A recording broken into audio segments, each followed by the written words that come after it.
What's up, everybody? It is I, Power Pigeon. Today we're playing Metal Gear Solid Delta, Snake Eater, the remake of Metal Gear Solid 3, originally released in 2004 on the PlayStation 2, one of my favourite games of all time. Let's get started.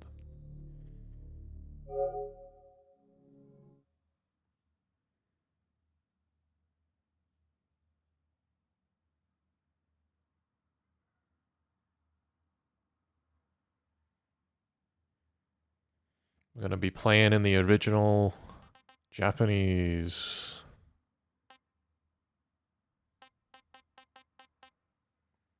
By which I mean English. Oh, this is why you choose that. You can play in Japanese if you want.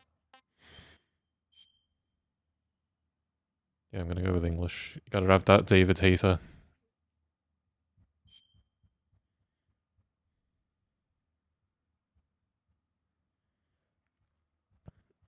Okay, so normally the display capture looks darker than what I can see, so I'll have to brighten it up. How does that look?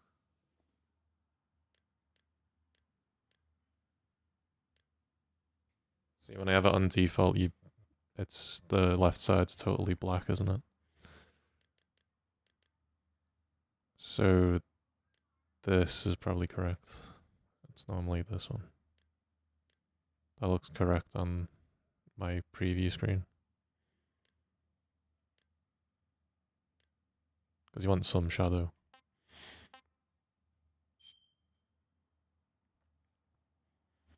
HUD display area. Zoom in, zoom out.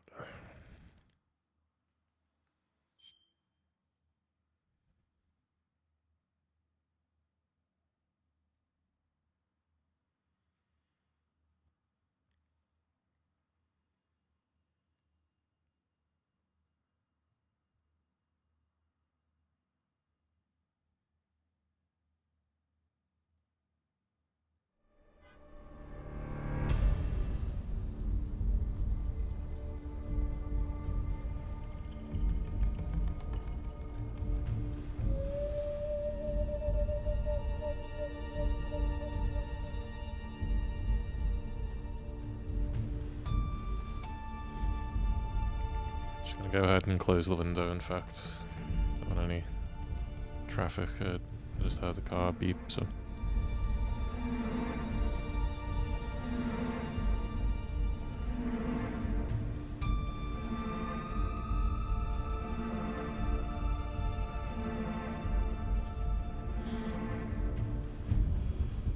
Yeah, they are the forests, the jungles of Russia.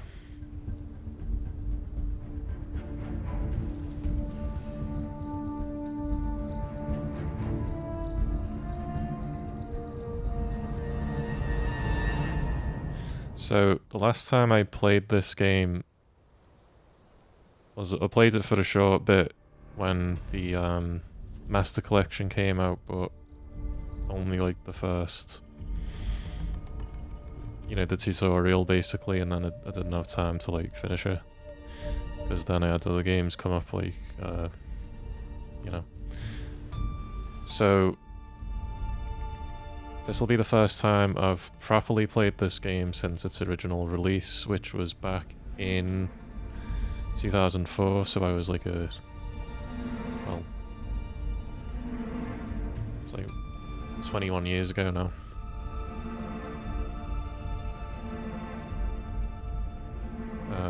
But at the time it was like my favourite game in the world, and I completed it at that age that I was back then. I had a great time with it. But since then, I've never really revisited it properly. So I'm still going to be quite green. I'm going to be quite green to this game. So it's going to not look dissimilar to someone playing it for the first time. The only difference is I know what's coming up. But I'm going to be relearning all of the controls, relearning all of the mechanics, relearning stealth gameplay, all of that. So I'm not going to be the best at this, but I'll give it a good try. Give it a good try. And relive the nostalgia of old.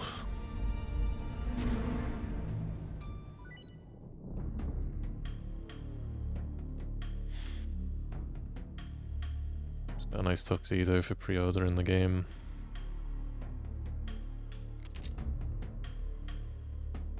Some glasses. Sunglasses. Peace Walker outfit. It's pretty sick. I've never played Peace Walker either. Metal Gear Solid 3 is the only Metal Gear Solid game that I've actually played and completed.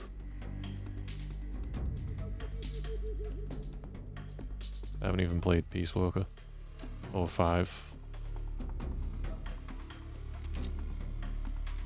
It's the sneaking suit from Peace Walker.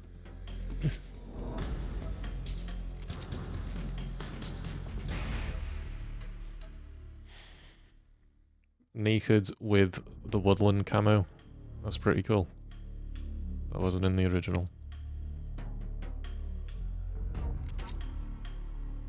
Naked ammunition belt. That's so you can go full Rambo. Literally just Rambo First Blood Part 2. You can just be gold. I feel like because of the James Bond overtones of this game, the gold skin is meant to be a Goldfinger reference. It's not just a random thing, it's specifically meant to be a James Bond Goldfinger reference. You know, when the girl gets painted in gold. You can be Ich bin Schnappi und kleines Krokodil. In case you want to play as Schnappi. Everyone's favourite German crocodile. Kero mask. Kerotans are the little frogs that you collect that are hidden throughout the game. I have no idea where most of them are. I know where like the first one is, and even then I only vaguely remember. I don't know where most of the Kerotan are, so we're going to be looking around a fair bit through the playthrough,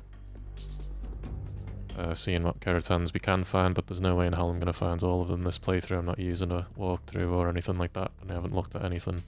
I'm going into this mostly blind today. Again, just going off of my memories from originally completing this game in its original year of release. I didn't even play the HD collection, for God's sake.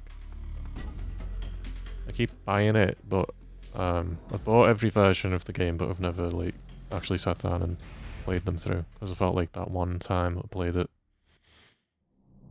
was like sufficient for me. But this is a significant upgrade from the original. I haven't even played Subsistence. The version I played of the game was the original release. You know, Snake Eater. I didn't even play Subsistence, so I haven't even played it with the third person camera. I was using the top down camera the whole way through. So this is going to be a mind-blowing experience for me. One-eyed crocodile cap. That's awesome. Because yeah, Snake loses his eye at some point in the game. That's not a spoiler because it's on the front cover. And I won't tell you how or why it happens, you'll see.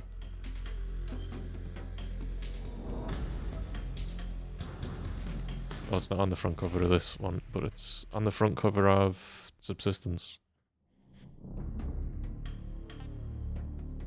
And they have brought back Snake vs. Monkey. This was missing from the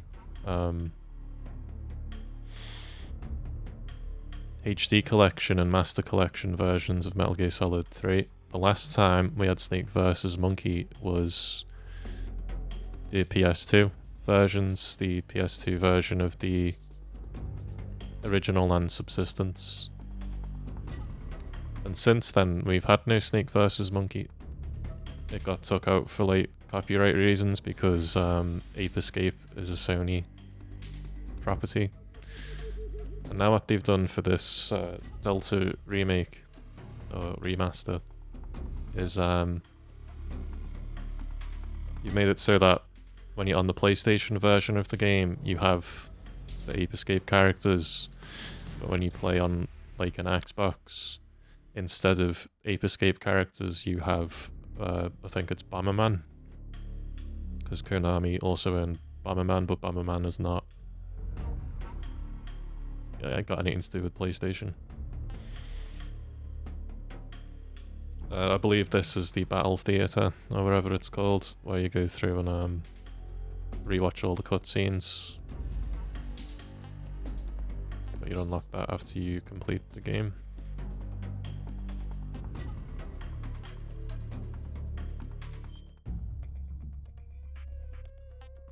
Actually, these are the theatres, so I don't know what that is. It's not Fox Hunt, is it? There's a multiplayer mode. They haven't added the multiplayer mode in yet, though.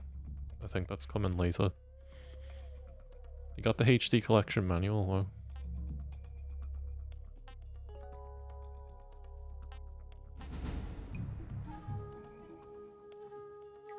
You can view your camouflage. We won't do that right now. We'll do that in the game.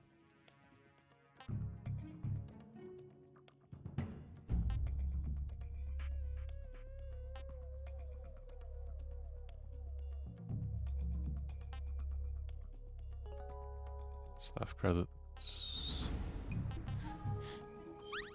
Please note some of the text included with the artwork was taken from HD Collection's release and the specifications may differ from this product.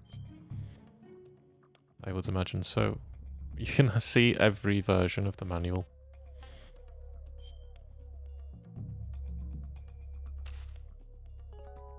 That's cool. It's got the comic.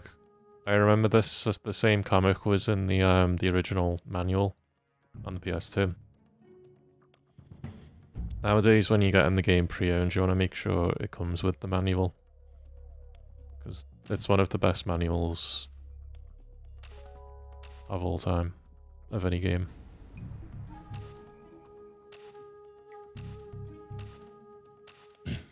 Yeah, even the HD collection manual is good. I'm so glad they've included the manual. That's a very important part of the experience. When you first get the game and take this little booklet out the box and you find this little comic book inside. Really cool. Time's cleared. That's cool.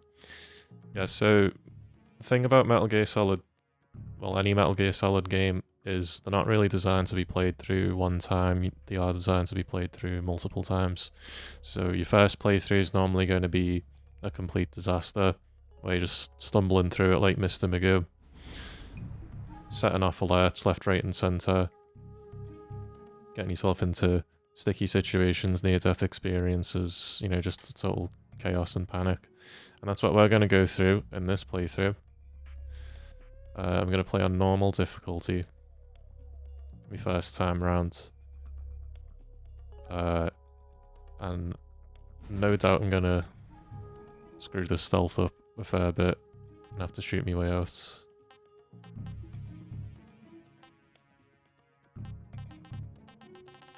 You can go through and collect all the titles.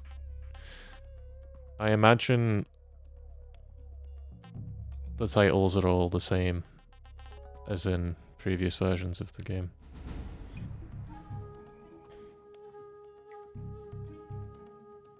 And you can unlock the easy gun and stealth camouflage by, you know, doing specific things. And Infinity, I think, is the infinite ammo bandana that you can wear. Like, to get the stealth camo, you'd have to complete the game without getting any alerts. And I think to get the easy gun, you'd have to eat all of the food in the wild, or something like that. Including, like, every animal. Including the Tsuchinoko, the rare snake.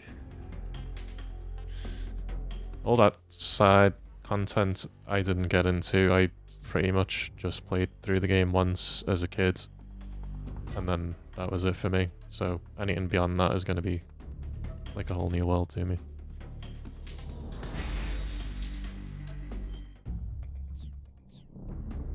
Whoops.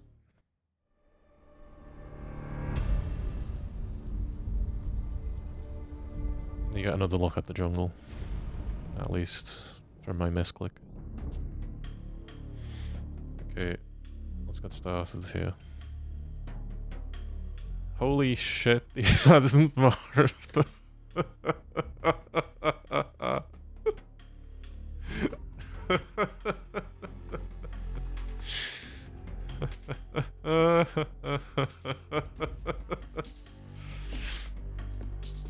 It's not that funny, but it took me by surprise.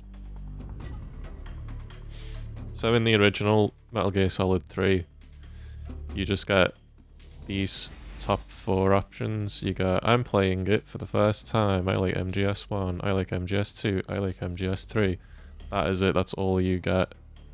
That's all you get, right? You just get these top 4 options. Because obviously 4 Peace Walker 5 did not exist yet. It was a twinkle in Hideo Kojima's eye at the time. I mean, just seeing a picture of Venom Snake in Metal Gear Solid 3 is wild.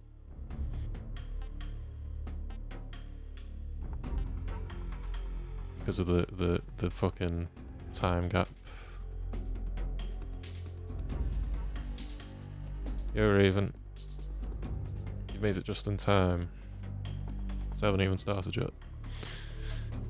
Gotta change the Twitch profile colour from orange to turquoise, because I feel like turquoise is a more pigeon-y sort of a colour than orange is, even though pigeons have orange eyes. And I've added a tab at the bottom where you can see all the emotes as well. And I've changed my profile picture. That's what you're talking about. My little bow tie.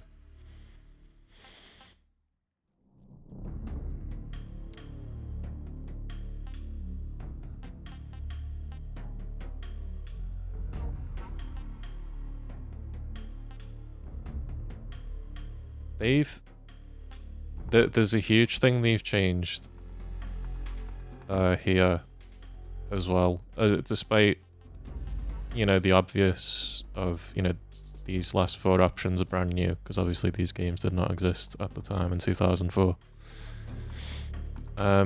It used to be, originally how it worked was this top option. Thank you, Raven, I am a little gentleman. I have the bow tie as a toggle on my model, but I haven't, I just don't use it. I'll have to use it occasionally. I feel like when I wear the tuxedo in this game at any point, would be a good time to put me little bow tie on. So originally, in Metal Gear Solid 3 on the PS2, this top option would do nothing. It would just send you into the game vanilla. No extra quirks or anything, just give you the normal experience. If you liked MGS1, if you selected that on the PS2 version of MGS3, it would just increase your grip bar or stamina or something. It would just give you more stamina or something, but it wouldn't do anything else besides that. If you chose I like MGS2, you start the game off wearing a mask where Snake looks like Raiden, so it gives you the whole alternate opening to the game, and you start off with you know, General Raikov's mask, and Raikov is like this general who looks exactly like Raiden.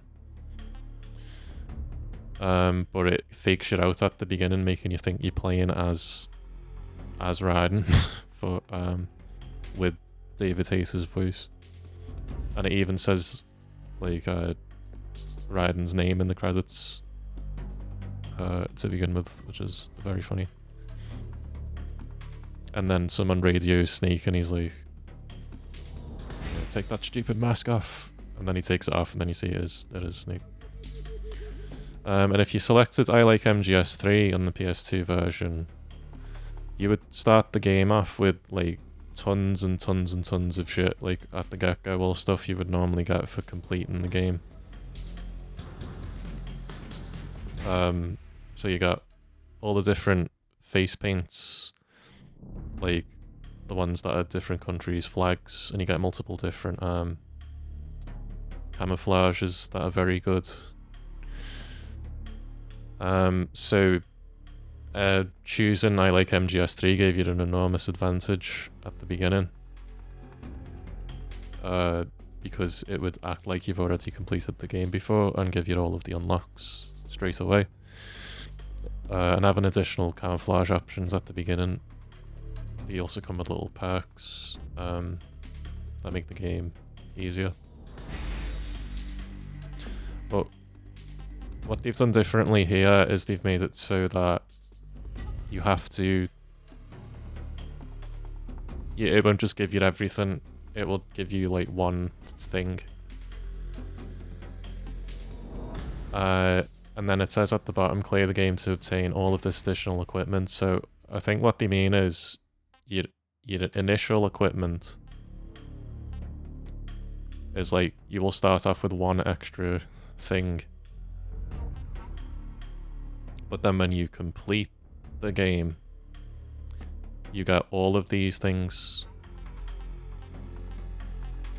All of them. See, like it says face national flags. So it's split. The banana uniform. You can start with the banana uniform from Ape Escape. From Snake versus Monkey, whatever it's called. The brown face paint is good because it... what does that do? It's something to do with your silencers don't wear out or something. So if I'm gonna... as for what I'm gonna choose, if I'm picking honestly, I have to pick I like MGS3 because that's the only one I've actually played and completed. And thematically, it's my favourite one. Story-wise, it's my favourite one.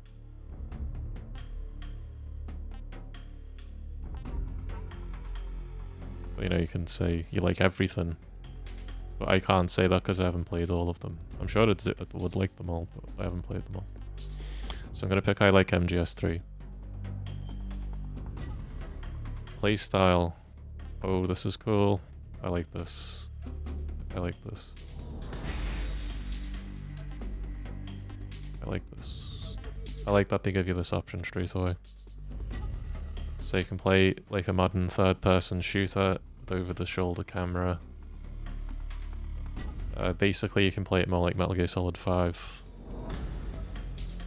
Move and fire weapons simultaneously with over-the-shoulder perspective. Yeah, so this is Metal Gear Solid 5 controls.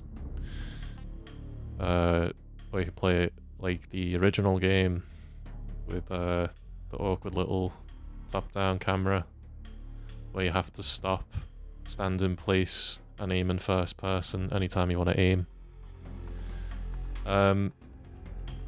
I would absolutely love to play it that way, but I want to experience the new feeling of the remake. I'd rather not just do the legacy style for my first playthrough of this remake. I'd rather jump in, get the full newness. Also, it looks like the other controls are different. So L2 to aim, L1 to stalk, R2 to attack and CQC. That's insane. R2 to CQC. Jesus Christ. R1 first person, so you can still do your first person view. Evade, triangle, crouch.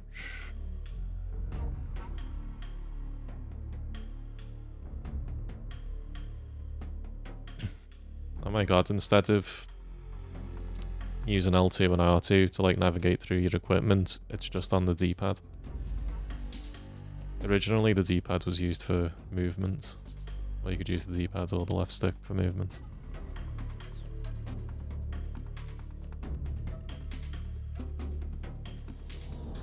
Was it not? Am I remembering that wrong? Am I thinking of like Metal Gear Solid 1?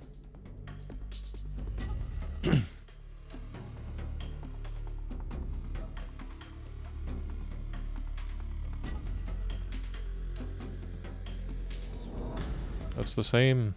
No, it's the same exact button layout. Oh no, it's slightly different. You've got circle for CQC. Okay, so neither of the control options are the exact same as the original.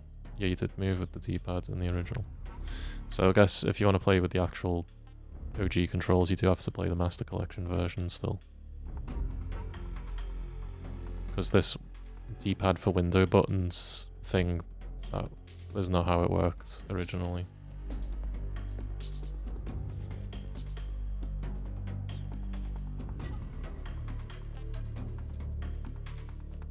Yeah, we're gonna play it like Metal Gear Solid 5, a game I've never played. So it's gonna feel very new to me. I like how it defaults to extreme.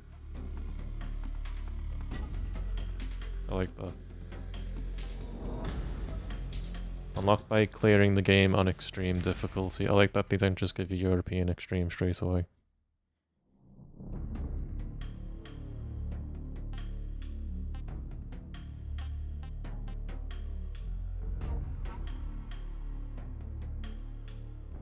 Snake start and life gauge is 2 times larger enemy. Oh yeah, and in the original they didn't tell you any of this information. They were just like, it was just like the names of the difficulties and then the thing that says like who it's for, but it didn't tell you all this breakdown. So we'll have a read of this.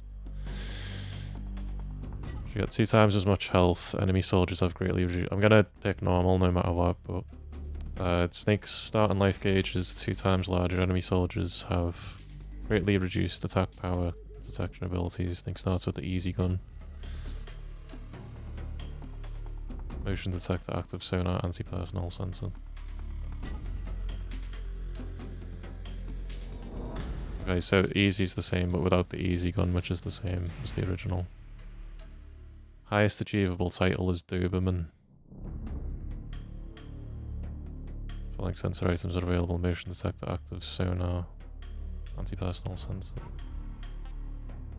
So they take away your motion detector and your active sonar. Yeah, I played this on normal as a, you know, teenager when I wasn't a teenager. No, I was about 10. 10 or 11, something like that.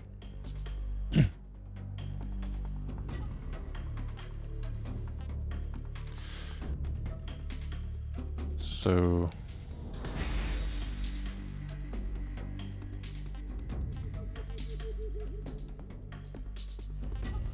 same amount of health on hards versus normal. But they take away your motion detector, your active sonar. Also the enemy AI and aggression is increased. Extreme, you have 2/3 as much health. You can get the Foxhound rank. You do need to get the Foxhound rank to get Platinum. At least you did in the HD and Master Collection versions. Obviously the PS2 version didn't have achievements, but you could still get Foxhound.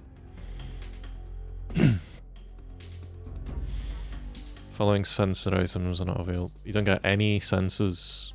Don't get anti-personnel sensor either. So my long-term plan for this game is to do a playthrough initially on normal, and then work my way up to doing a playthrough on Extreme, and then finally a playthrough on European Extreme, where, you know, I'm forced to not get any alerts. I'm probably going to have to do a hard playthrough as well, just to work my way up to being able to do these two. I don't think I can jump straight from normal to Extreme, so I might have to like do 4 whole playthroughs of this game. You know, normal, hard, extreme, European, extreme. But that's okay, because then you have 4 New Game Plus save files on the different difficulties, because when you want to start New Game Plus, you have to be on the same difficulty. If you want to start again, you need... If you want to change the difficulty, you'd have to start again from the beginning. At least that's how it was in the previous version. But they may have changed that, the way New Game Plus works for the remake. I hope they haven't, because that would be a bit silly. If you were just able to do New Game Plus and turn the difficulty up, that would be, like, cheating.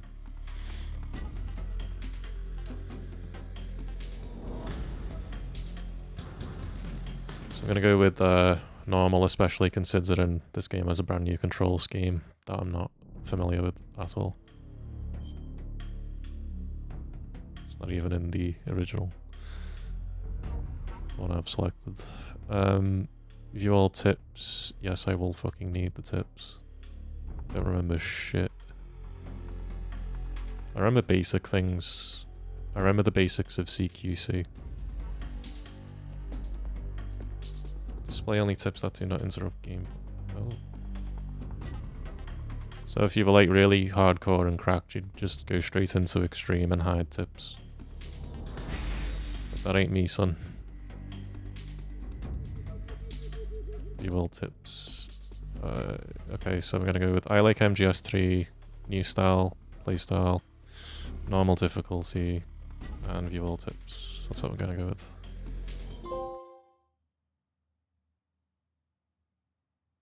After the end of World War II, the world was split into two, East and West. This marked the beginning of the era called the Cold War.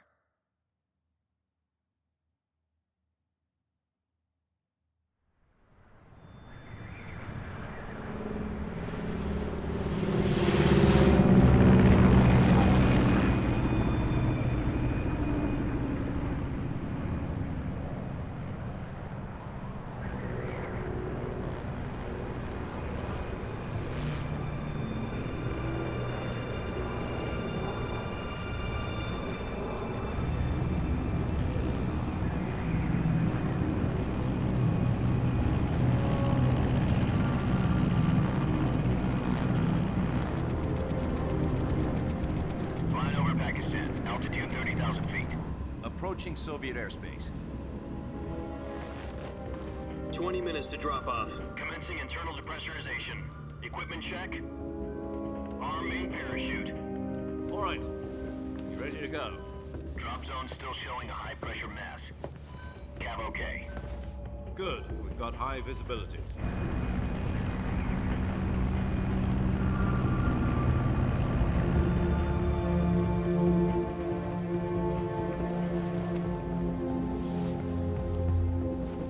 Put out that cigar. Connecting oxygen hose to interior connector. Put on your mask.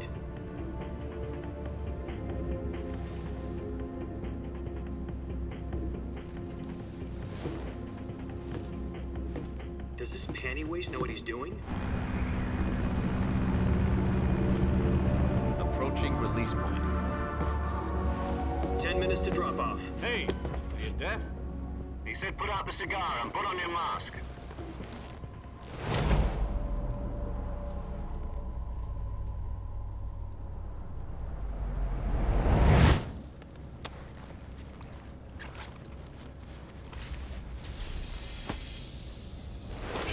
Depressurization complete. Checking oxygen supply. 6 minutes to drop off. Opening rear hatch.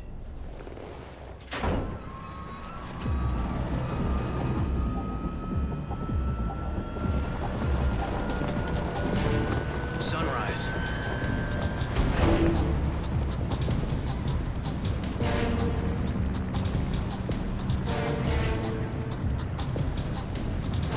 External temperature minus 46 degrees Celsius.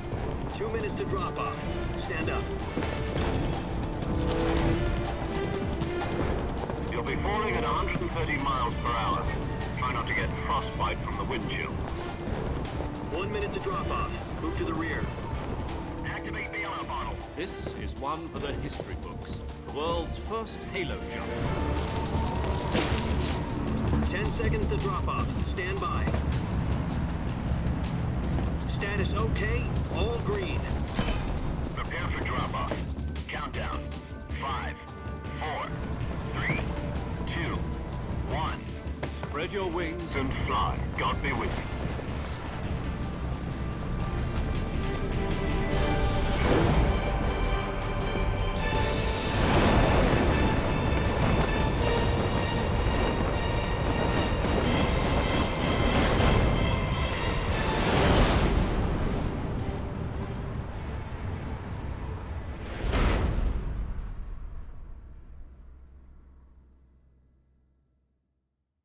Jack, I've got some important news.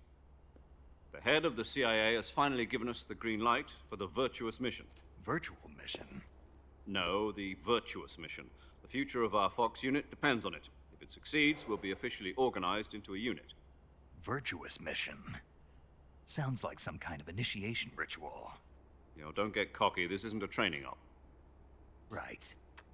So what exactly is this wonderful mission? Well, about 2 years ago, a certain Soviet scientist requested asylum in the West through one of our moles. His name is Nikolai Stepanovich Sokolov. He's head of the OKB 754 Design Bureau, one of the Soviets' top-secret weapon research facilities, and the East's foremost expert on weapons development. Sokolov? Isn't he that famous rocket scientist? The very same. On April the 12th, 1961, the Soviets achieved the first manned spaceflight in history. The Earth was blue, but there was no God. Well spoken. The rocket that carried Yuri Gagarin to orbit was the A-1, known as the Vostok rocket. Sokolov is said to be the man most responsible for the multi-engine cluster used in that rocket. After Gagarin's flight, Sokolov left rocket development to become the head of the newly established Design Bureau. From a lowly technician to head of a design bureau, that's quite a success story, so why'd he want to defect? It seems he'd become afraid of his own creations. Afraid? Call it a crisis of conscience. And for that, he left his country and his family behind and went over the fence? Not exactly. One of his conditions was that his family was also to be taken safely to the West. We used a mole to get the family out first and succeeded in sneaking Sokolov over the Berlin Wall shortly afterwards. I was the one who conducted the operation. The security on the eastern side was still full of holes back then. Then what? We got Sokolov over in one piece, but the whole ordeal had left him exhausted, and we checked him into a hospital in West Berlin. It took him 2 weeks and more than 600 miles to get from the research facility in the Soviet Union to Berlin. He was in no condition to say anything coherent. And it was only a week later that we had something much bigger on our hands. The Cuban Missile Crisis. October the 16th, 1962, President Kennedy received word that the Soviets were in the process of deploying intermediate-range ballistic missiles in Cuba. The President demanded that the Soviets dismantle and remove the missiles. At the same time, he announced a naval blockade to prevent further missile shipments from reaching Cuba. But the Soviets didn't back down, instead placing their armed forces on secondary alert. Soviet transport ships carrying missiles continued on course towards Cuba. US and Soviet forces went on alert for an all-out nuclear war.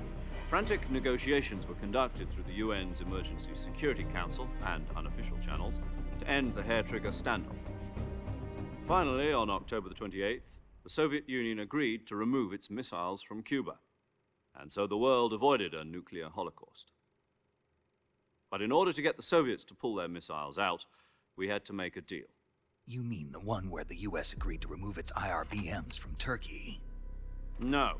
The Jupiter IRBMs deployed in Turkey were obsolete, and we were going to get rid of them anyway. They had no strategic value whatsoever to either the US or the Russians. The Turkey deal was a ruse, a cover story that was fed to the other intelligence agencies around the world. So what did the Russians really want? Sokolov. They wanted us to return Sokolov. You mean the Soviets pulled out of Cuba just to get their hands on Sokolov? That's right. What the hell was he working on? At the time, we had no idea. We were running out of time. It was either give up Sokolov or risk full-scale nuclear war. In the end, we had no choice. President Kennedy gave in to Khrushchev's demand.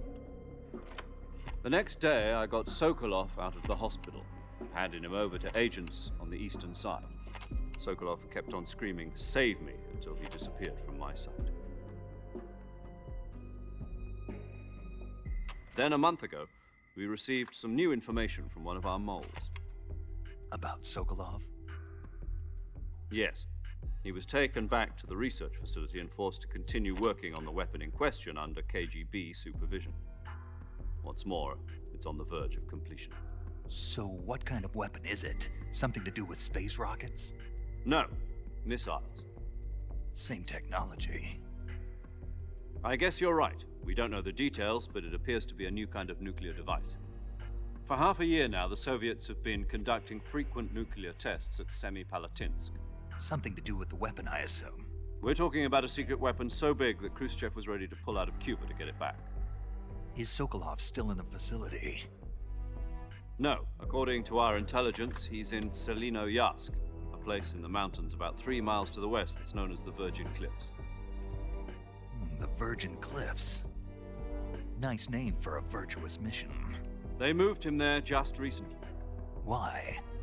Apparently, they're conducting a field test of the weapon, but it's our best chance to get him back. This mission would never have been possible if he was still in the research facility. This is our last chance. Sokolov must have known that too when he contacted us.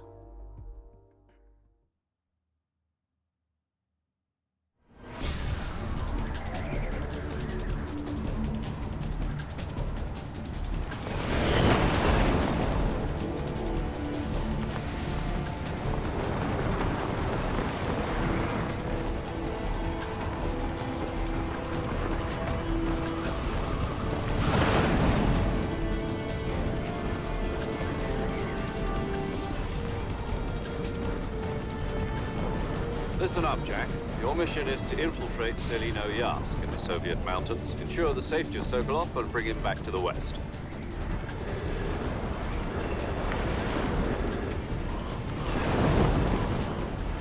If we don't get Sokolov back before that weapon is complete, we'll be facing a major crisis. The clock is ticking.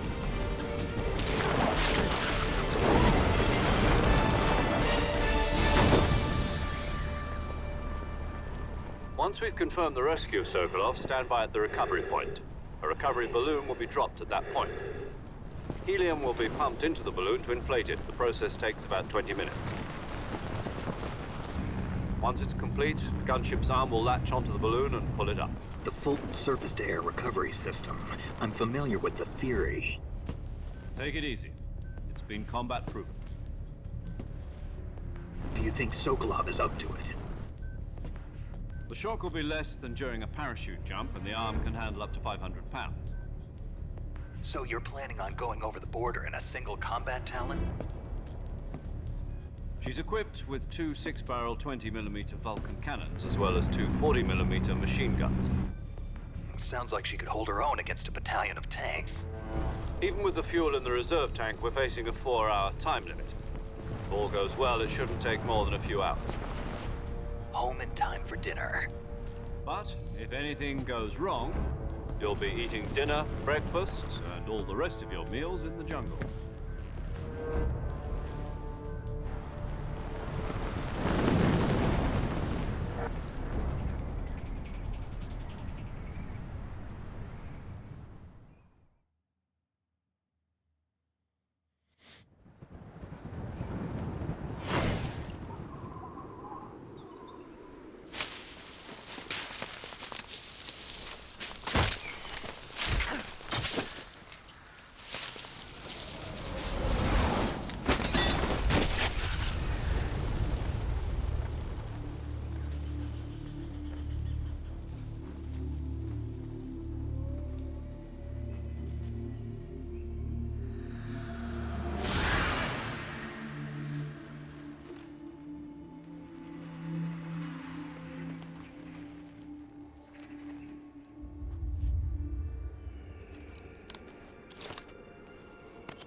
Do you copy? You're already in enemy territory, and somebody might be listening in. From here on out, we'll be using code names to refer to each other. Your code name for this mission will be Naked Snake. I'll be referring to you as Snake from now on. You're not to mention your real name. Snake? What, you don't like snakes? What do you mean? Well, you've eaten one before, haven't you? In survival training? I'm glad to hear that. I don't know if I'd ever order one in a restaurant, but... Be careful, you might not have a choice. What about you, Major? What should I call you?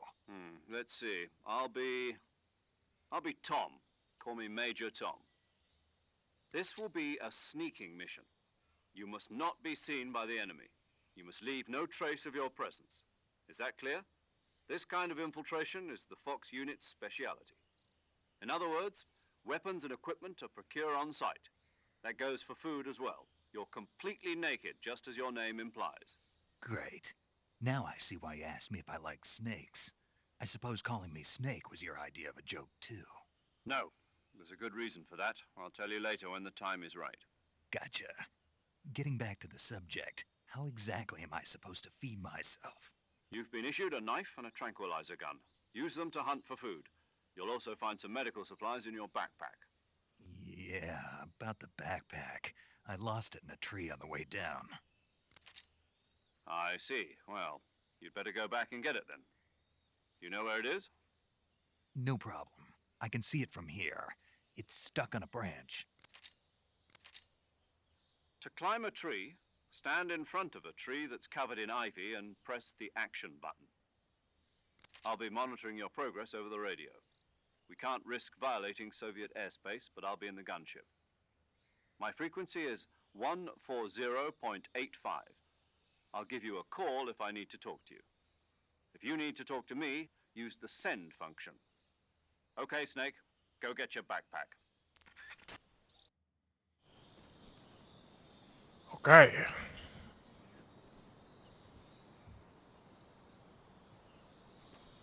So we move with the left stick.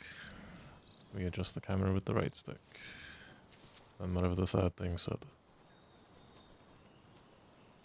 you know what the very first thing I did as a kid? When I played this game, I just fell off of here. I will not repeat that mistake today. I've learned since then. Very first thing I did, I just turned around and just fucking yeeted myself off the fucking cliff.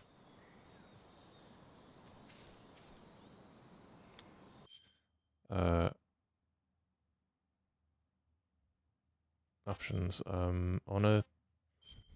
haven't been through the options. Apply a filter that changes the look and feel of the game when playing in new style. Action movie, bleach pipe as well. Retro brown. Retro brown. Retro brown. I feel like the game might be a bit quiet, maybe. Check. No, it won't be. No, that's the right volume.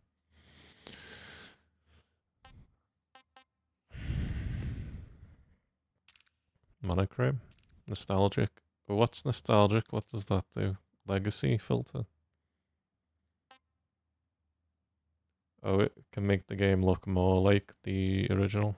Oh, the original did have a bit of a filter over it, didn't it? Like a greenish sort of a hue. Ultra motion blur. I'll probably just leave that as is. I think we're happy with this brightness. I'm gonna have to turn down my monitor brightness because it's too bright for my monitor, but it's bright enough for the game capture. I'm just gonna make my monitor less bright.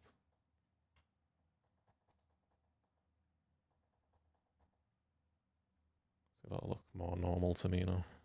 Not as washed out.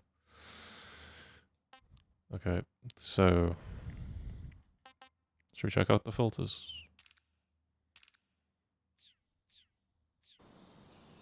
Yeah, it looks a bit better with the brightness turned on. So this is with no filter. By the way, this playthrough is going to have a lot of dicking around, screwing around in it. I'm going to I'm going to look at every single little thing in this remake. And then subsequent playthroughs will be more straightforward, like, you know, when I do hard modes. I also need to turn the monitor a bit because of my position. That's much better. I've just got a new... That's too far. I've just got a new arm for my microphone, so I'm sitting a bit differently than I normally do. So I had to, like, adjust for that. That camera's... Okay, I've adjusted that. So, okay. Yeah, I just had to adjust a bunch of things.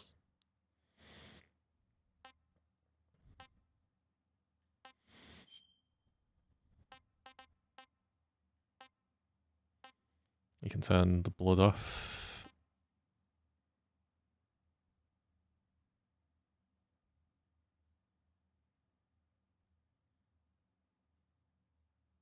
I like how it specifically mentions the crocodile cap. And arrow wounds. You can show your arrow wounds during the cutscenes. Just have a big arrow sticking out you. Leeches and tranquilizer darts. That's very cool. That you can choose that on or off.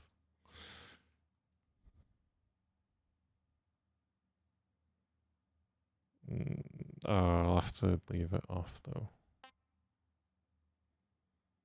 Switching weapons and equipment. Adjust the behavior for tapping the weapon window, equipment window button once. Unequip, switch between unequipping a weapon piece of equipment and going empty-handed.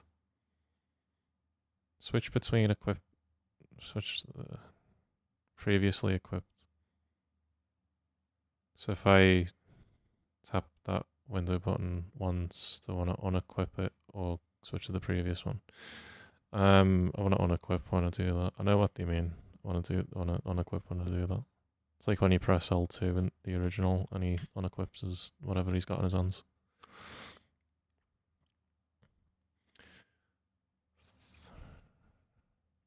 Yeah, I'd like to see predicted trajectory, I guess. The region where the magazines come from. Choose the region where the decorative magazines found in game come from. Wow. That's a heavy attention to detail. I didn't even know there was different magazines for different regions.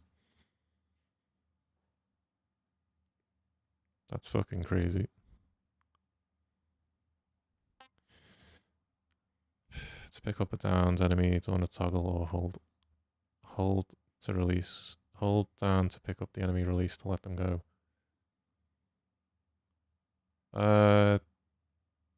Yeah, I'll just hold, I guess. There's no like performance mode. Yeah, the way the performance mode things work is if you're playing on the base PS5, you've got a performance mode and a graphics mode, but if you're on the PS5 Pro, it does like a third mode, like a pro mode, where it does the resolution and the frame rate of the base PS5's, you know, kind of combines them into one mode.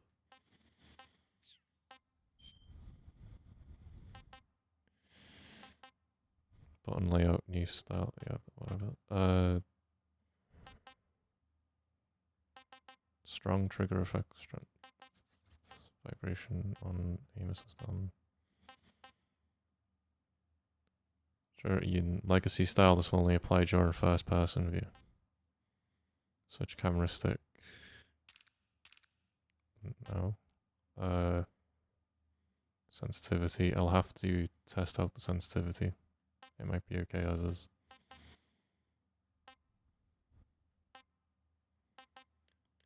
How high does it go? 3. You can triple it. I'll probably end up setting it to 2, but we'll see how it is first.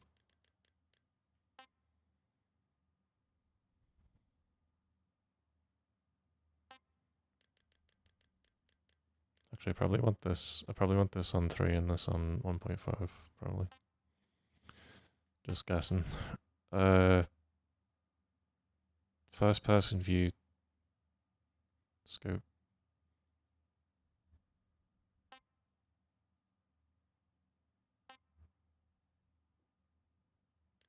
Probably also have that on 1.5.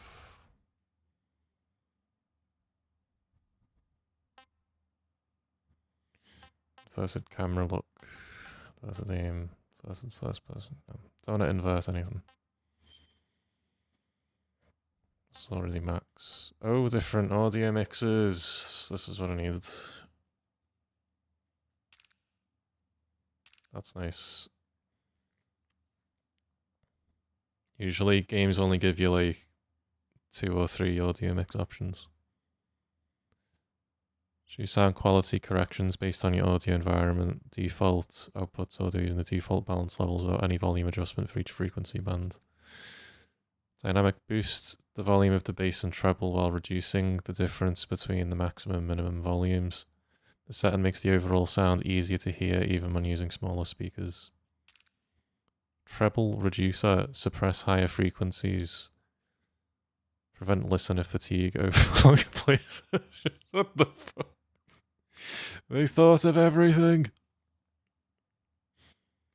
My ears are tired.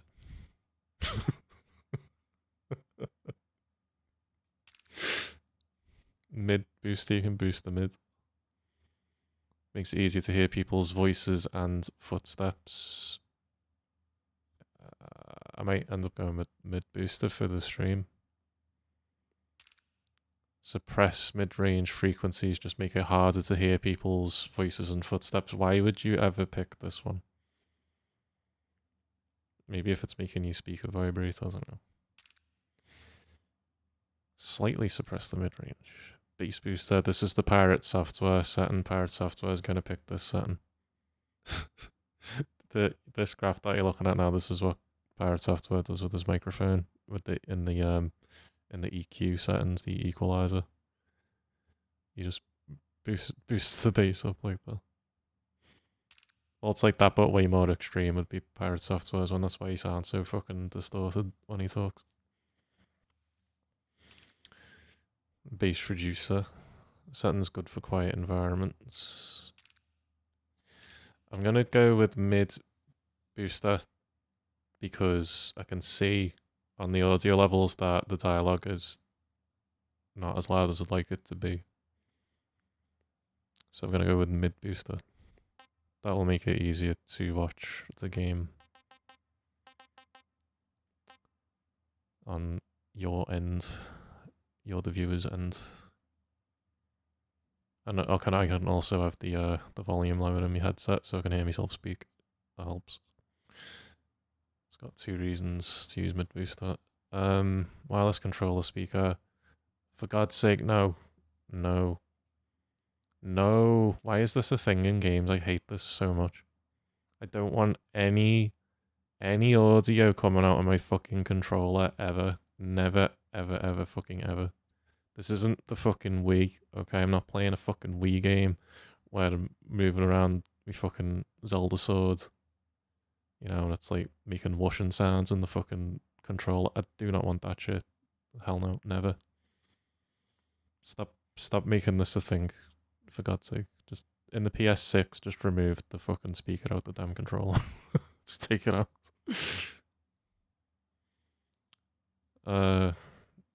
Yeah, so I do not want that. That is off, thank God.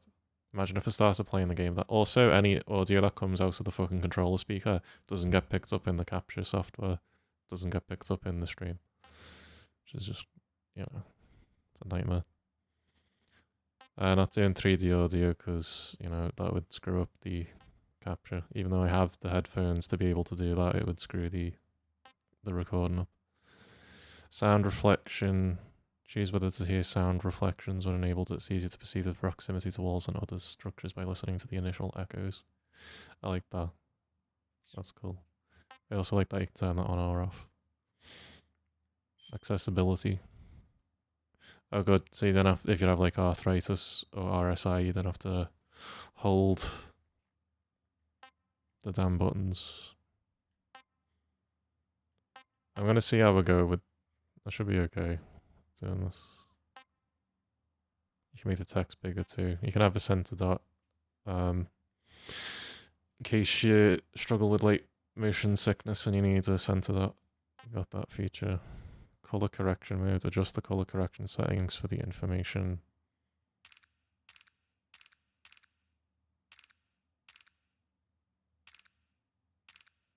I don't think this is this for people who are colorblind?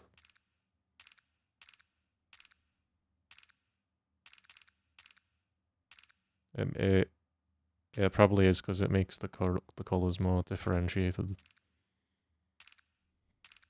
That's cool.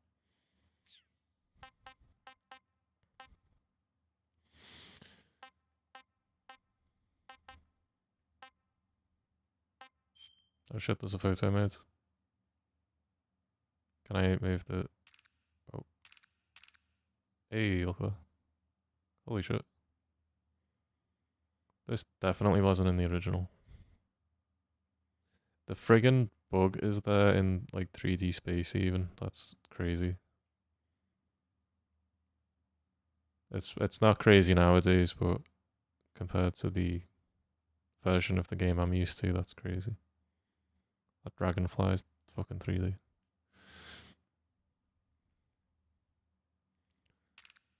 Fixed game screen, center on character. Those are the only two options. There's no free camera mode. This is very cool. Got all your typical. Do a nice vignette if you want. 4x3 frame. I love that. Obviously the original was 4x3. It had a widescreen option though. It was one of those PS2 games where you could play it in 4x3 or 16:9. CinemaScope. Oh, this is sick.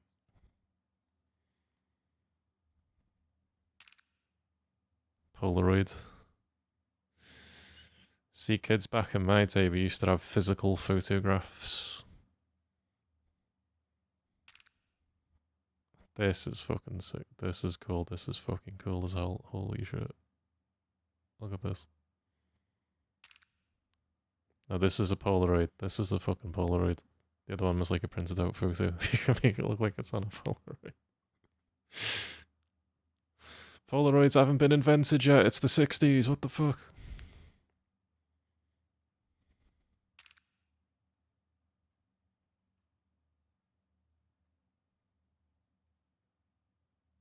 Mounted slide. Microfilm. This is so fucking cool. This part alone is already fucking crazy. You got these themed fucking photo mode frames. They didn't have to do this. It makes it look like you're looking through the fucking binoculars. Holy shit. The box filter. They even put in a goddamn box filter. When you're looking out of a box in first person mode, holy shit, they thought of everything.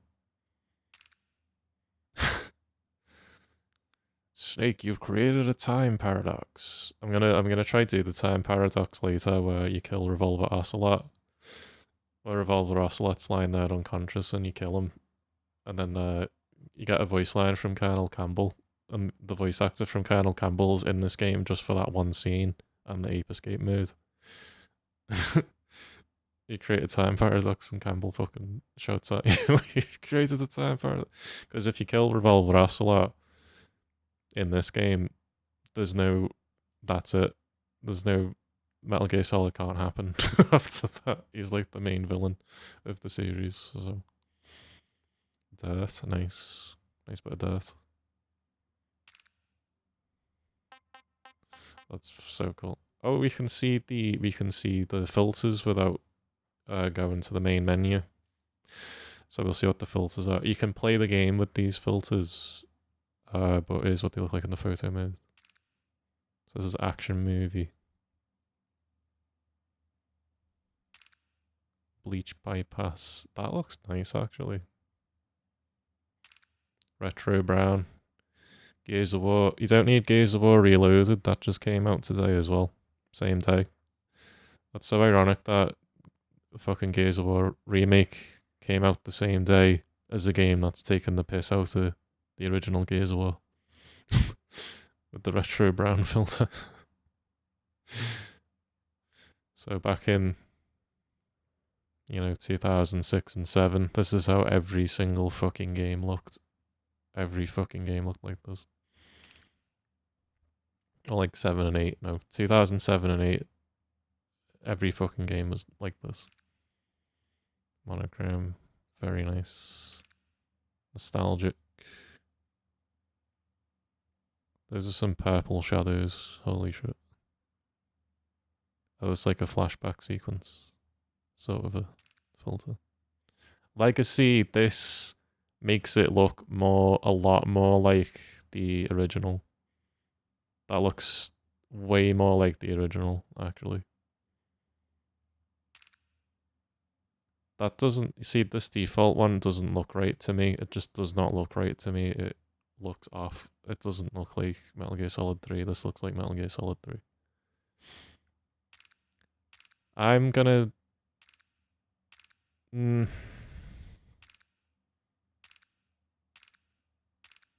I have to play it with the Legacy filter, even though I'm doing the new style gameplay mode, I have to play with the Legacy filter. I mean, it'd be good if I could play it with it at half strength, but you can't do that in the menu.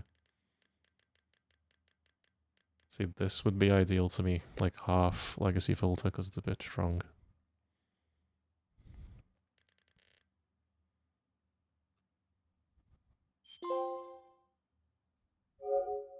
I used photo mode for the first time.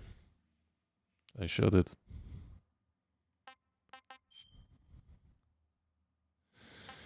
Yeah, so this isn't going to be the fastest paced playthrough. This is my dicking around. I'm allowing myself one slow dicking around playthrough, and then when I replay the game on hard and extreme, they'll be my, like, okay, get me shit together type playthroughs. But this is my, like, day one, early access. Just bought the game, want to see all the little features. I'm trying to turn this filter on that I just was talking about. Yeah, I'd like the Legacy filter in. Yeah, that looks nice. This is the Legacy filter, isn't it? The difference was that subtle. I can't tell if I've definitely put that on. Yeah, I have. Yeah, this Legacy filter, this now to me looks like Metal Gear Solid 3. Without the Legacy filter, it just looked like it robbed of its identity. The percentage in the corner is my camo index. That's cool. Okay, let's try whack these fucking controls out.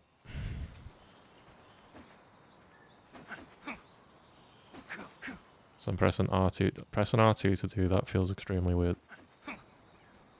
That feels so fucking weird.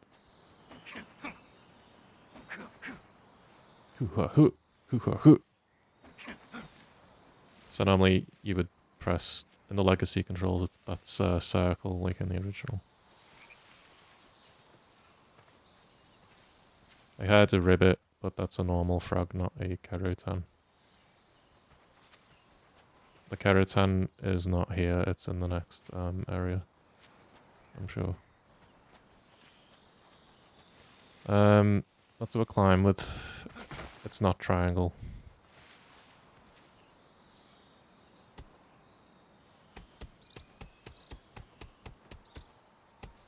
Classic. Yeah, these controls are going to take some getting used to.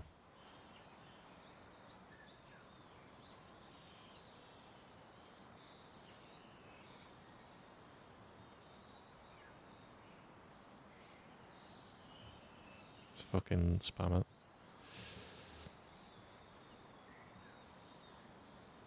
Be gone, spammer.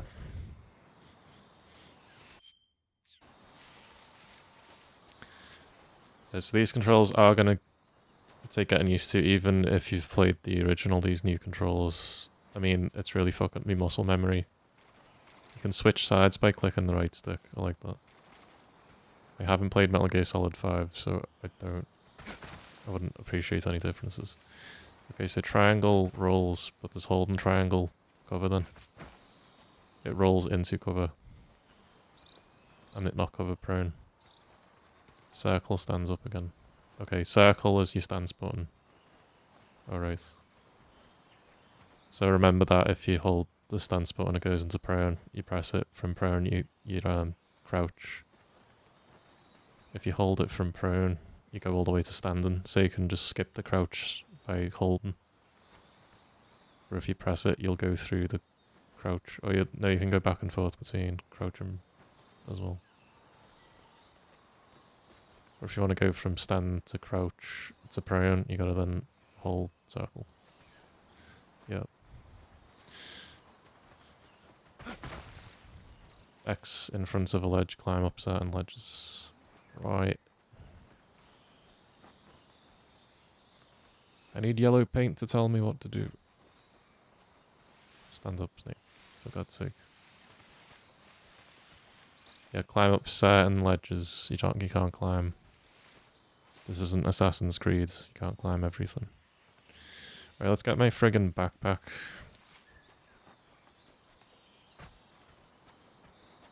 Oh, do you know what we haven't done yet? Actually? No, we can't do that until we get the backpack. I was gonna say look at only camo. But I ain't got shit right now. Look, watch this. Watch this. I can't punch from prone. I guess you need a knife to do that. That's what I was trying to do. You can turn plants and animals into food by hitting them with melee strikes or weapon attacks. Eat the food you've procured by selecting food from the survival viewer. Depending on how it's captured, animal food can be obtained in different forms. Animals captured with regular attacks, such as a knife or gun, will be turned into meat, which will spoil once enough time passes.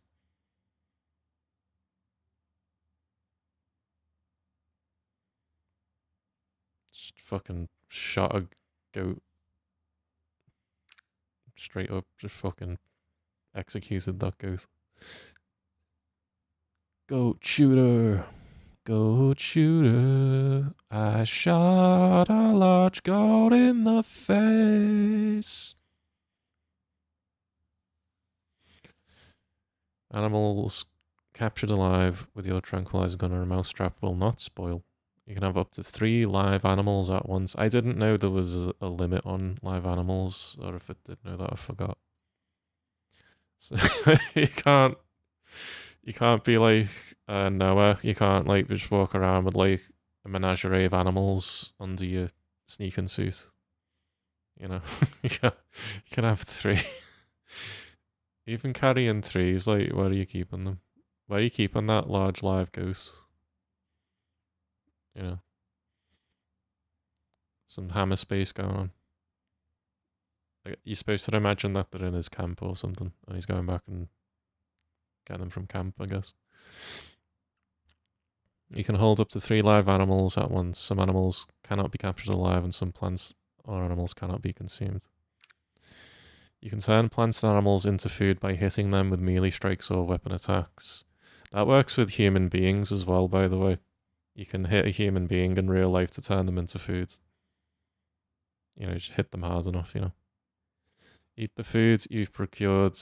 Pro tip, Power Pigeon pro tip. If you're hungry. Eat the food you've procured by selecting food from the survival viewer.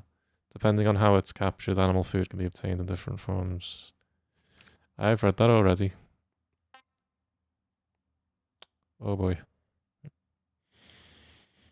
Tasty the food, the more stamina gauge will recover. Listen for Snake's impression after he eats. Continually eating unappetizing food can sometimes cause Snake to enjoy it over time. Also, there's something I'm going to do immediately when I get the backpack, and you might know what it is. There's something I'm going to do, like, fucking immediately. Actually going to do it now. You know what it is, right? You know what I'm going to do, right?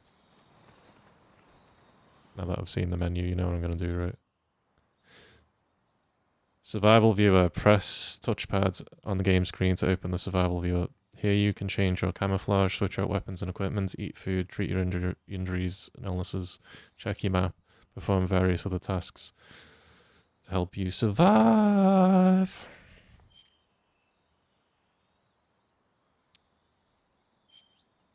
I got me calorie meat. Food. Select food in the survival viewer to eat food that you've procured. Eating food restores your stamina, depending on the type of food that may spoil after a certain amount of time. Animals which you've captured alive do not spoil. So the thing about the calorie mate that's quite funny is the calorie mate did not actually exist in the year that this game takes place in. Calorie mate was not invented yet. And the only reason Calorie Mate is in Metal Gear Solid 3 is it's a product placement like the Calorie Mate company. It's like, it's a real world product in Japan. And they like paid Konami money to like have their product featured in the game, something like that. But the Calorie Mate does not exist. And this was a crucial component of Matt Pat's big game theory video where he suggests that Metal Gear Solid 3 is all virtual reality and it's a training exercise for the Venom Snake.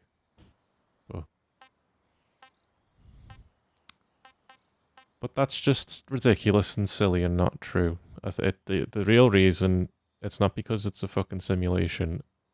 It's because it's just a product placement. There's nothing more to make out of it than that. That's just ridiculous. That's just stupid. Really stupid. Thanks for watching. Siberian ink cap mushroom. Let's eat the mushroom. Let's see how we do with this mushroom.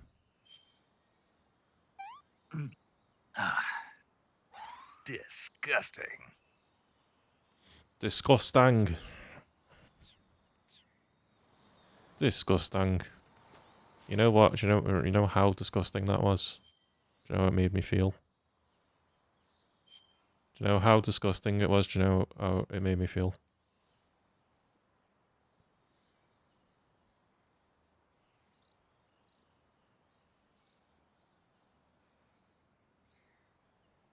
You'll see how that mushroom made me feel, how disgusting it was. You'll see. Any minute now, you'll see.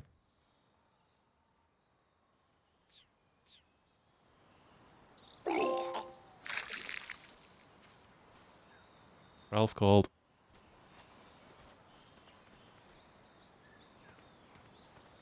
Seeing that in next gen graphics is just fucking fantastic. Wow. Fucking amazing. The fucking HD vomit that persists on the ground after you vomited it. Just fucking great. Oh my god. The vomit has a practical application, I think, in the game. Like, if you get poisoned or something, I think you can, like, vomit the poison out by doing that. I vaguely remember there being something to do with that in the game. This game is insanely detailed, like, even the original PS2 version mechanically is insanely detailed. Like, if you imagine doing something, like, you can fucking do it. If you're thinking, like, oh, that might work, and then you try it out, it will work.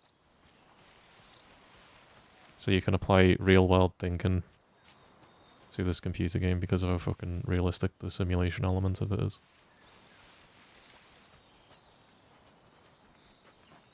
There's another new type of mushroom. Snake.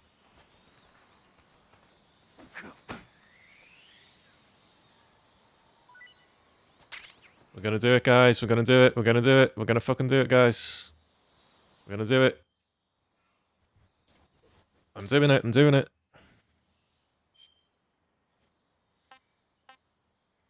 Well, first, got something else needs to. Sick. Sick. Sick in a bad way. We're not in the 80s or 90s. We don't say sick in a positive way yet. Oh, this little guy. Oh, this little guy. What's the name of this game again? Oh, yeah. Ah, tasty. Snake eater. Eat a snake of any type.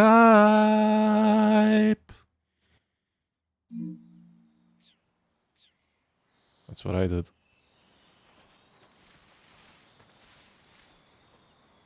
You're next, bud. I'm gonna try capture that one alive, though.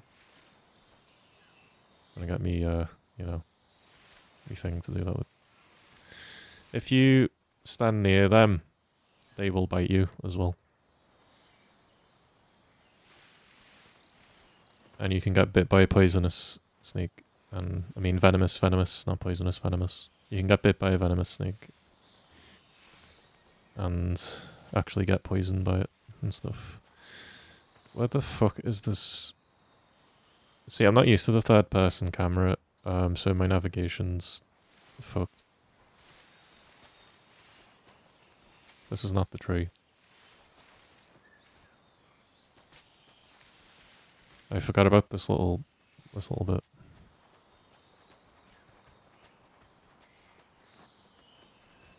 Yeah, so the big tree I'm looking for is somewhere else. I forgot there was like a side bit with the snake. There it is. This is what I'm trying to do. See what I mean, man? I said I haven't played this game in 20 years. I wasn't kidding. I ain't played this game in 20 fucking years, bro. Not properly.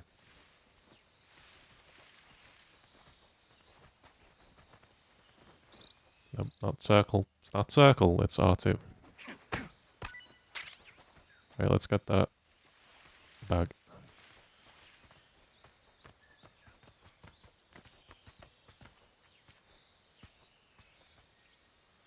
Yo, Magpie. I think the carrot... There he is. There's the fucking carrot-tan.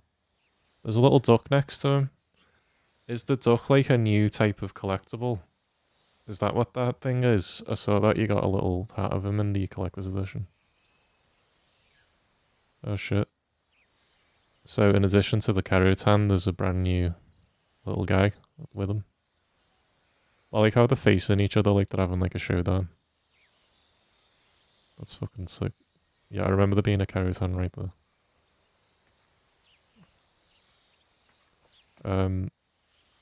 How do I do me Kodak?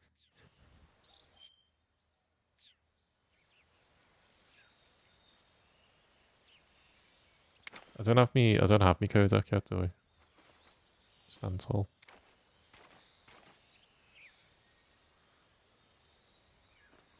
Okay, let's get the bag.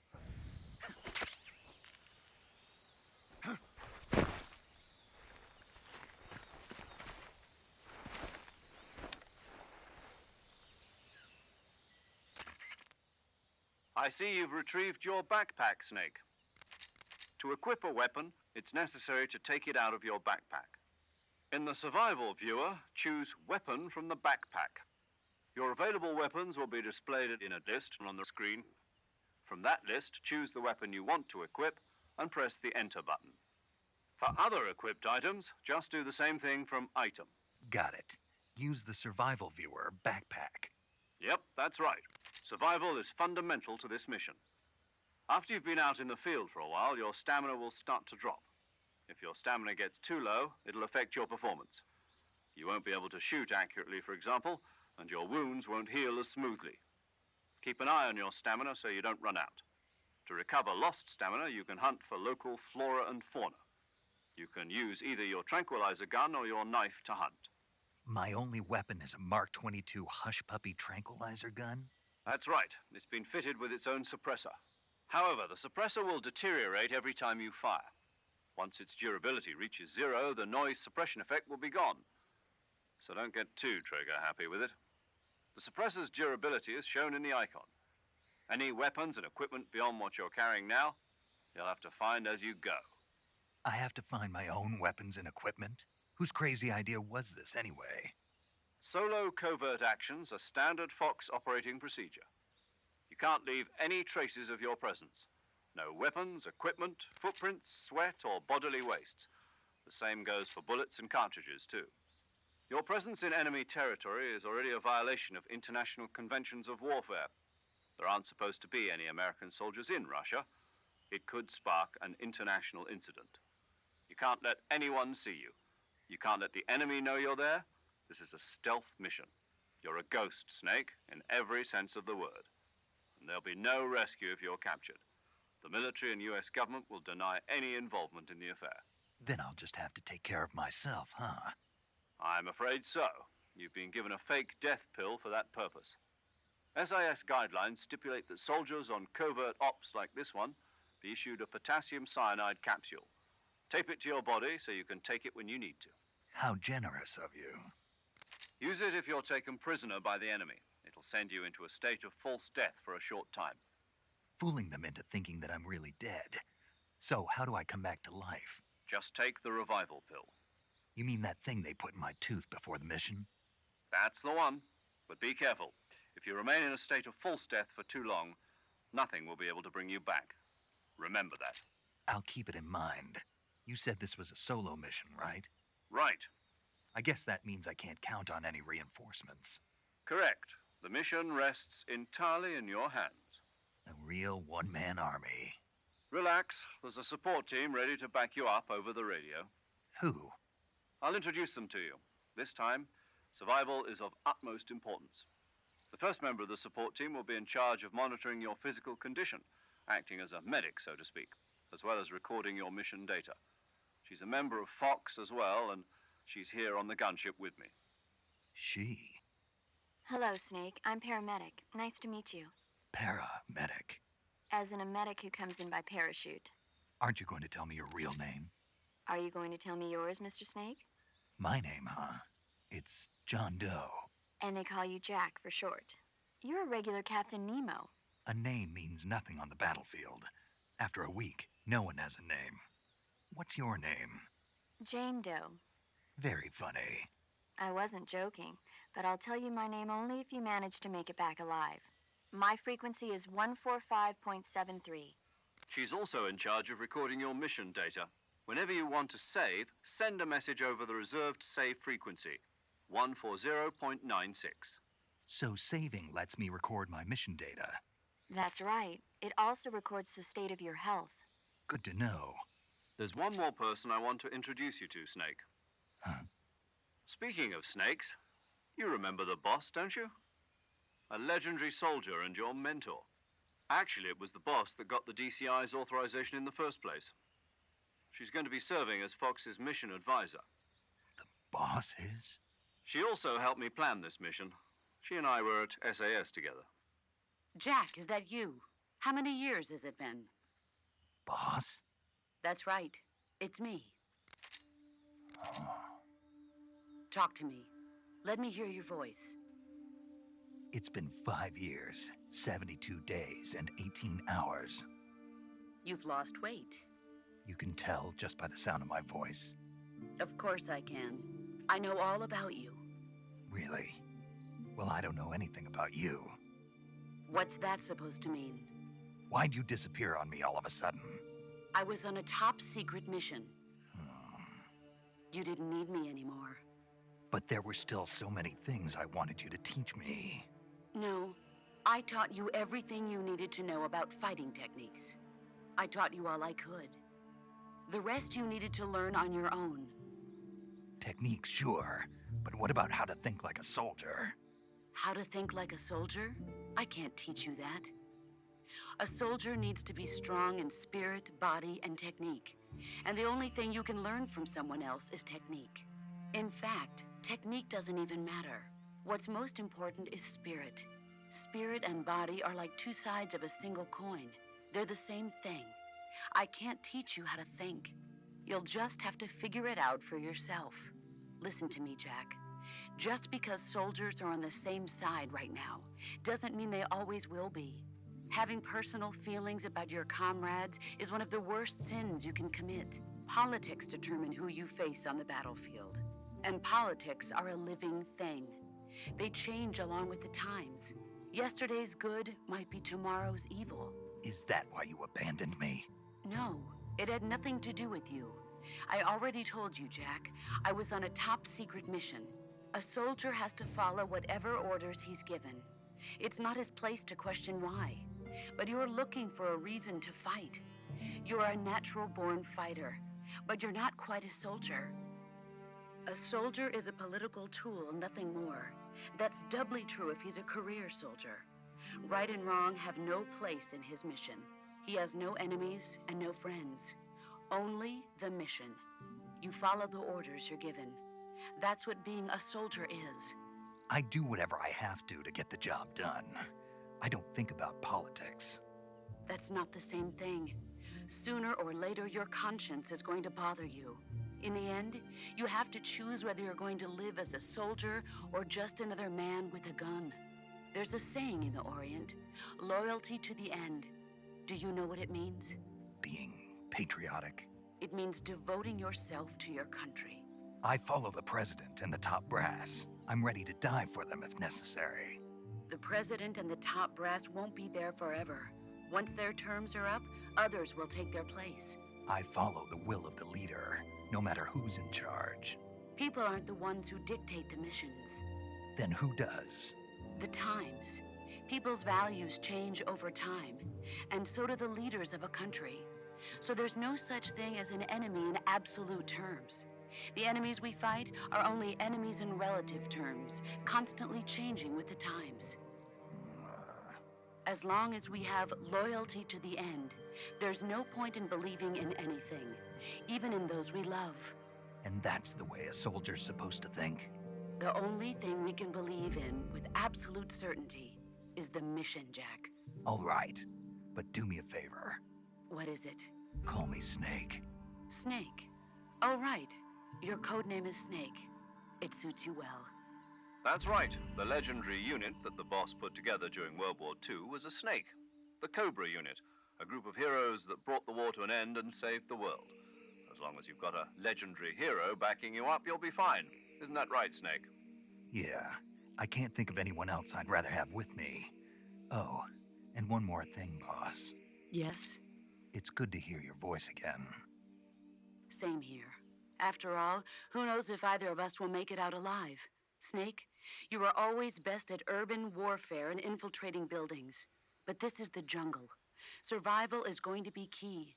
Those CQC techniques I taught you are sure to come in handy. CQC? Close quarters combat, huh? I've been in the Green Berets for the past few years. I'm probably pretty rusty. Not to worry. I'll be here to help you remember. After all, this is your first actual survival mission. I'll be supporting you over the radio. Where are you, boss? Next to the Major? The boss is communicating with us by radio from aboard a Permit-class submarine in the Arctic Ocean. My frequency is 141.80. Call me if you need my advice on battle techniques. Gotcha. Your mission is to retrieve Dr. Sokolov. Dr. Sokolov is being held in an abandoned factory located to the north of your current position. Avoid heavy combat and don't let anyone see you. Don't forget that this is a stealth mission. Snake, try to remember some of the basics of CQC.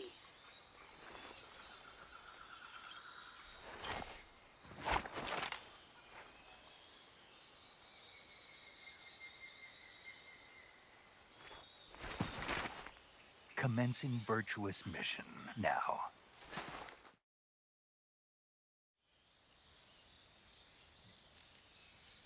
Guys, I'll be so real with you right now. I actually left to go to the little bird's room during that whole thing. And then when I came back, it was still going on. It was just about wrapping up when I came back. I don't need to hear the mission brief, and I already know what to do. I've heard the whole thing before. So I have to go and rescue Sokolov because Sokolov designed the Shago Hard and all that sort of thing. I've got a compass. Okay, here we go. You can check out our camouflage. How do I take off my pants? Camouflage. By the way, I'm not even trying to do a good Solid Snake impression because, I don't know, that would destroy my throat, so I'm just going to do a half-assed one for today. You can camouflage to blend in with the environment and deceive your enemies, like camouflage as well. Use face paint. Effectiveness of each face paint uniform, given the location of the face paint numerical value. I already know this, I just like reading it. My naked face. Oh no, that's my body, not my face. Olive drab, commonly known as OD. Does not provide much camouflage. Suppose not. Tiger stripe. Tiger! Tiger uppercut.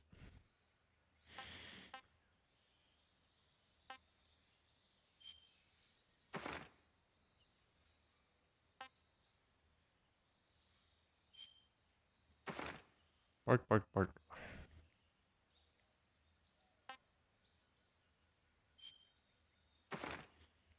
The square one's basically only useful in the, you know, when you get to Sokolov and the little, the ruins of the building that he's in. Outside of that, totally fucking useless. Effective in the dark.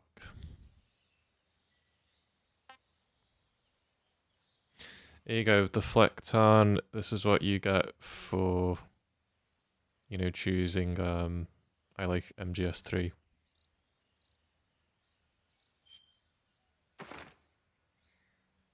You get this. Wearing it prevents battery drain. So you don't have loads of overpowered, you know, the way this has a passive, that's like, it prevents battery drain. In the original game and in the HD collection, Master Collection, and all that. When you choose I like MGS 3, it gives you like tons and tons of different camos at the beginning that have different abilities like this. So they've balanced it in the remake, saying no, you only get one of them. You don't just get them all. Which is very smart. Very smart. Oh, these DLC outfits in the deluxe edition give you overpowered passives. So you know what I just said about them balancing the game? Just like take that, like delete that. Forget I said that, because then they put in these deluxe edition costumes that, you know, just give you overpowered passives anyway. Eliminates the sounds of footsteps and boosts the natural life recovery rate. Like, that's extremely overpowered to have at the beginning. That's so overpowered. Just eliminates the sound of footsteps completely. Wow, holy shit. So you can just sprint at people instead of sneaking up on them. Greatly reduces all damage taken and boosts natural life recovery rate, but decreases movement speed. I mean, come on, that's overpowered as fuck. I'm in Peace Walker. We've jumped ahead a few years. We're just skipping MGS 3, going straight to Peace Walker. Skipping portable ops. It's the armor from Peace Walker. You can't do CQC in the white tuxedo. Shining pure white tuxedo, move with finesse, silencing your footsteps. You can't wear face paint with the tuxedo. Move with finesse, silencing your footsteps and doubling your natural life recovery rate. If the jacket gets dirty, the effects are lost. Oh, that's funny.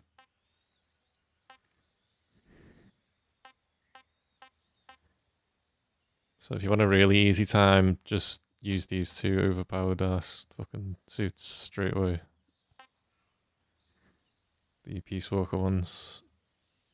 Crocodile suit makes any food taste great while also boosting movement speed when crawling and increasing stamina consumption. Making any food taste great is really OP. That looks ridiculous without the without the crocodile hat. That looks absurd. What is he without the crocodile hat now? He's just like a turd. I am Pooh Man.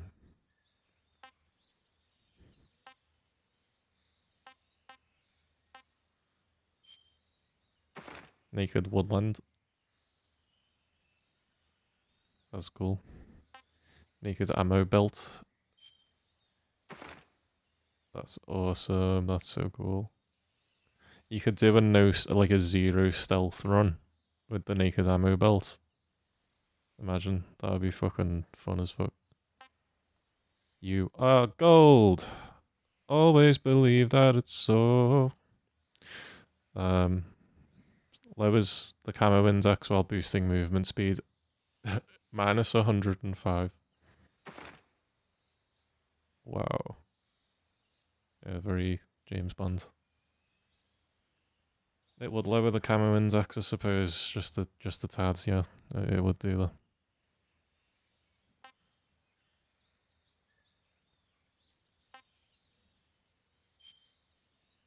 Does the Naked Woodlands have the same camo index as... It's got more than the... Slightly less than the Leaf. So I can actually use the Naked Woodland. It's actually viable. Let's do that then, seeing as I paid extra money for this fucking deluxe edition. It's not much more. It's definitely worth getting the deluxe edition for Luke. There we go. Can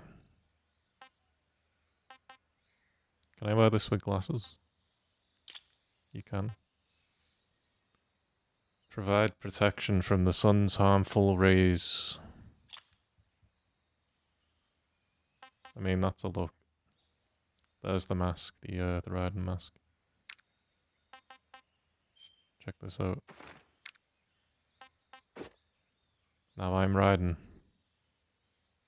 Just like that. It's me, riding. This gives you an insight as to what a Metal Gear Solid 2 remake will look like in the future. Doesn't it? There's our first look at next gen riding.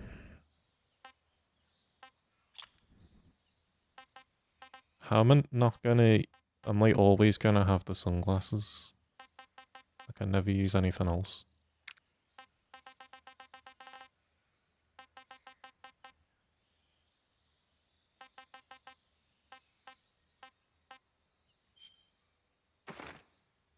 This looks really stupid, but we'll go with it for now. This looks really, really, really dumb. These are the glasses that you wear with like the scientist outfit, and then when you got the major outfit, you can wear the mask with those.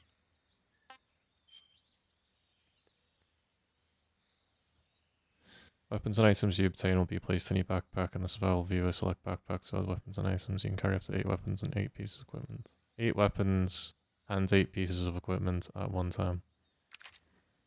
All weapons and items have weight. The heavier your weapons and equipment, the faster you'll burn stamina. Right.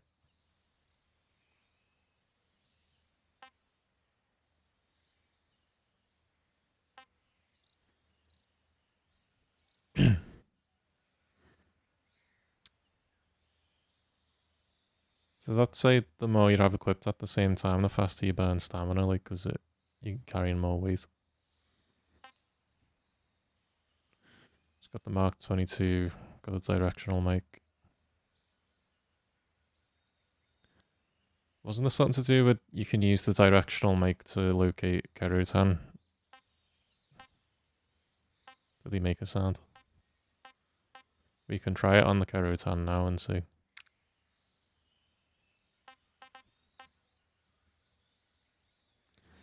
Detects displays nearby movement, does not detect stationary objects. Consumes battery. Oh, so the flex on reducing battery drain. I mean, eliminating battery drain means I can, you know, use me motion sensors as much as I want. Sensor that vibrates upon detection of nearby life forms. Disables all other vibrations.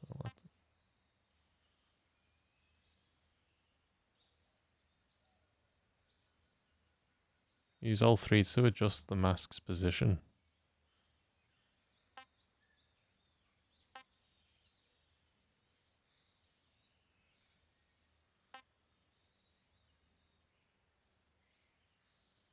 A compass that uses geomagnetism. Cigar. You can literally smoke yourself to death if you want. You can't unequip the revival pill because it's in your tooth.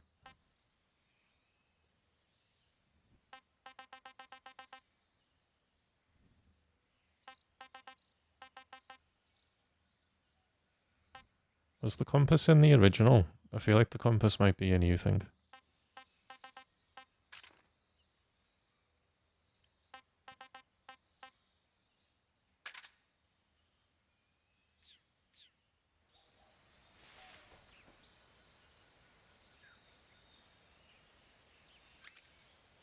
Okay, so you like hold the D-pad. Oh, you can change your camo in the... And you can do your radio with the D-pad. Whoa, the radio's not like a whole separate screen. Oh, you can still open the radio though. You can still do that as an option. Hold down on the game screen to open the radio window. Use the radio to talk to other people, receive gameplay tips and more. Input the frequency of the person you wish to speak to or select their name from the memory list to send a transmission. I think there's like some secret frequencies, or you can put in frequencies of people that you haven't met yet and get little Easter eggs. Like, I think if you put in Sigint's Easter egg before you're introduced to him, there's like a little thing around there. But I don't have any of that shit memorized. You can just press square to save as a shortcut. Major Tom, paramedic, save the boss. Let's have a chat with the boss. Camouflage is an indispensable tool when you're sneaking through the jungle.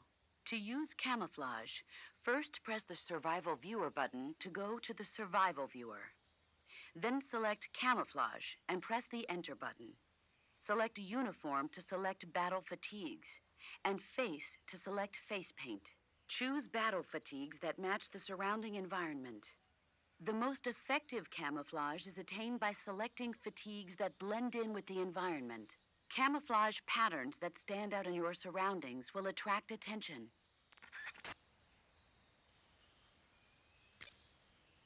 So that's what the boss says. It's a good thing the boss is on our side.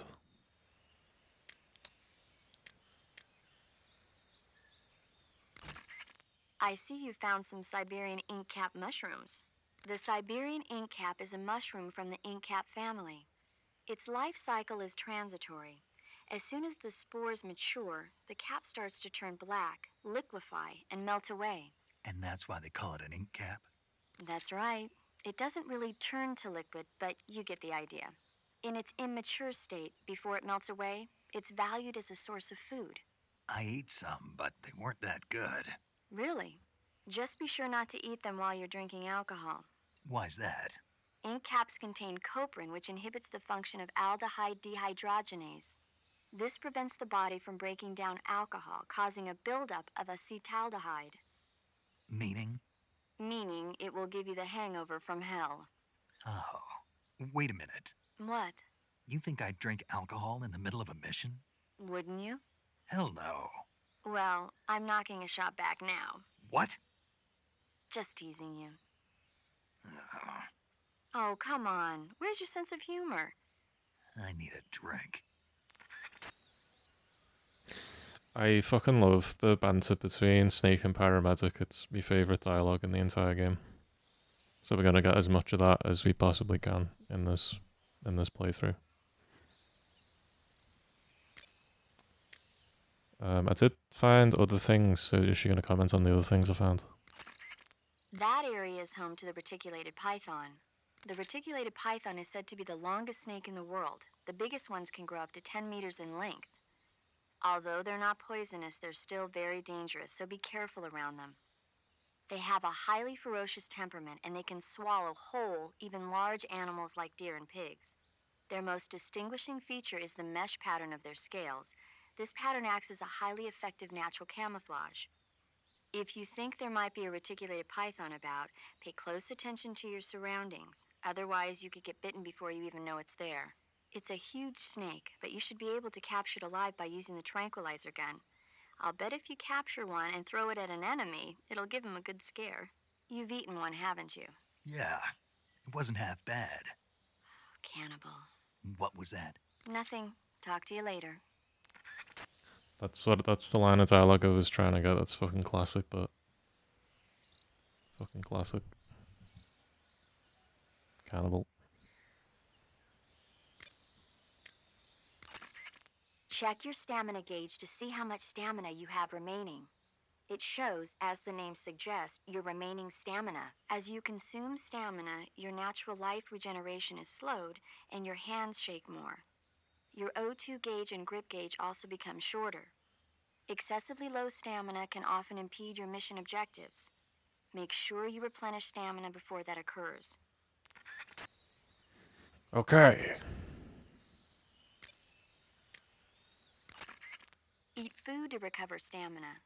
Capture plants and animals to get food. I have information on the local plants and animals, so don't hesitate to ask. Snake, stop calling me so much. What's wrong with you? Visibility is poor in the jungle, so you'll be finding yourself in a lot of unexpected encounters. Naturally, this means that close quarters combat will be more important than ever.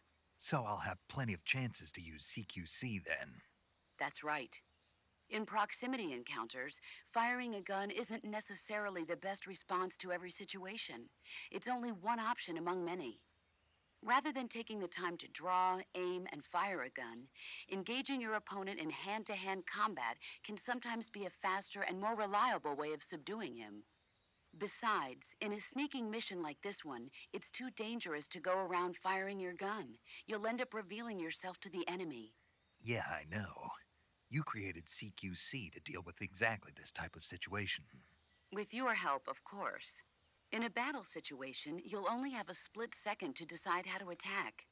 Press the aim button to get ready, then use the attack button to attack using a weapon. Use the CQC button to attack using CQC. Press the CQC button once to throw a punch. Pressing it multiple times in succession will allow you to deliver a combo attack. But striking your opponent is just one aspect of CQC. It doesn't really start to shine until you've got your enemy in a hold. Press and hold down the CQC button to grab your opponent with your hand. From there, you can use the movement stick to knock your opponent off balance and throw him to the ground. This can be used to knock an opponent out in a single blow. If you don't press the movement stick, grapple with your enemy until you're behind them and can get your knife to their throat. Grabbing an enemy from behind and holding your knife against his throat will render him virtually powerless. From this point, there are several things you can do. Press the action button to slit the enemy's throat with your knife. Move the movement stick and press the CQC button to throw the enemy to the ground. Tap the CQC button rapidly to choke the enemy. You can use this to knock him out or even kill him if you do it long enough. By continuing to hold down the CQC button, you can move around while keeping your grip on the enemy. By pressing the aim button, you can aim your currently equipped weapon at another enemy. With their comrade acting as a human shield, the enemy will be reluctant to attack you. Press the interrogate button to press your knife against the enemy and demand information. You'll be surprised at how much you can learn this way. But don't get too complacent. While your enemy may be powerless in your grip, he'll use any opportunity he can to counterattack. So that stuff that she just said there, that's the most important information in the entire game. So I hope you're all paying attention. Literally the most important fucking important thing.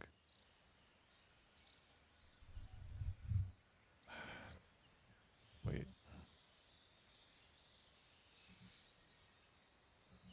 Okay.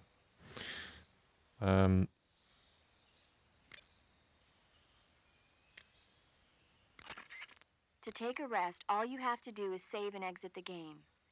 The next time you load your save data and continue the game, your stamina and life will have recovered. How much they recover depends on how long of a rest you take. So the longer I rest, the more I'll recover. That's right. If you're so exhausted that you don't even have the strength to find food, save the game and take a rest and you'll be back on your feet. I hope that never happens. So do I, but you never know. Just don't forget, okay? I won't. Raven, the boss said, CQC. It was the basics of CQC. You need to remember the basics of CQC.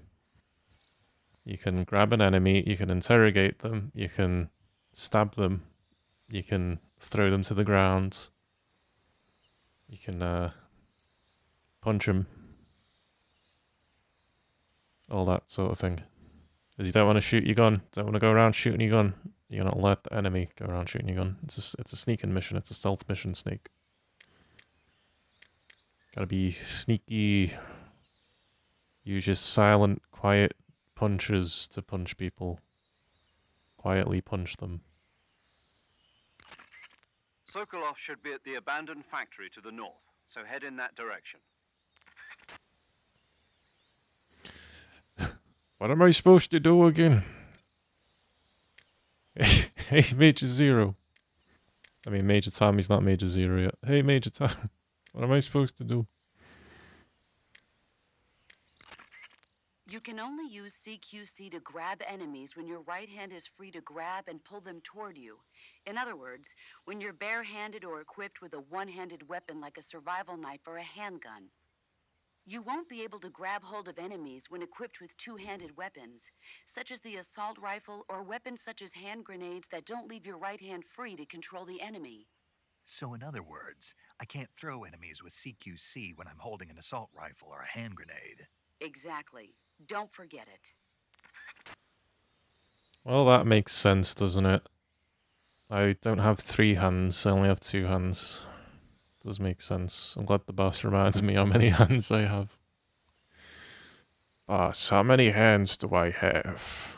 2, Snake. Oh, thought I might have had 3 for a minute. Nope, definitely 2, Snake. Always been 2 hands. Thanks, boss. Thanks to the boss. Any more dialogue from anyone? Snake, intelligence indicates that that area is outside the enemy's cordon, so you shouldn't have any unexpected encounters with enemy patrols. I think it will be a good idea to take this time to get accustomed to using your camouflage, hunting for food, and navigating the survival viewer. If you have any questions about camouflage or CQC, ask the boss. Paramedic is the medical correspondent for this mission. Ask her about hunting for food and medical treatment. Also, she has documents detailing flora and fauna in the operation locale. Contact her if you need detailed information on any of the plants and animals in your area. Hot local animals in your area, just waiting to be eaten.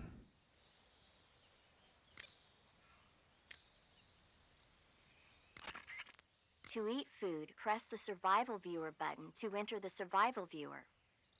Go to Food to select the food you want to eat, then press the Enter button. Select Eat and you will eat the selected food. When you eat, you will recover your stamina, but the extent of recovery depends on what you eat. When your stamina is down only slightly, you should save your tastier morsels for later. But don't leave food for too long or it'll rot. This is where a little planning ahead goes a long way. What if I want to eat McDonald's? Where's the McDonald's around here?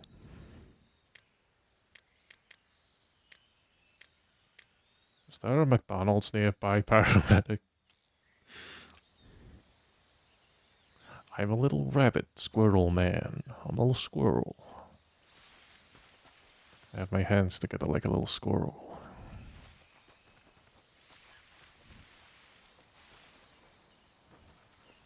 See, I can go prone. Yeah, I hope the volume's okay. I hope people aren't, the dialogue's not too quiet. I live in hope.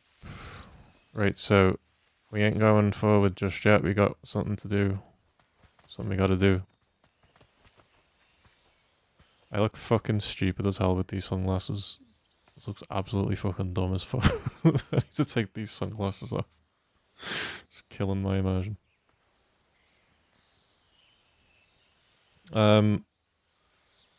Let's try something specific.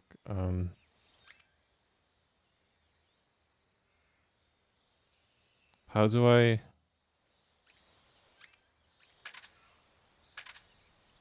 How do I... Right stick. It's the right stick. You hold the Z-pad and use the right stick.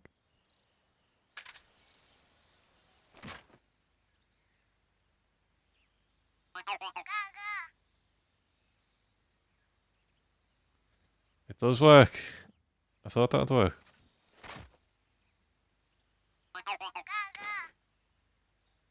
Wow, wow. Wow, wow. Wow, wow, wow, wow.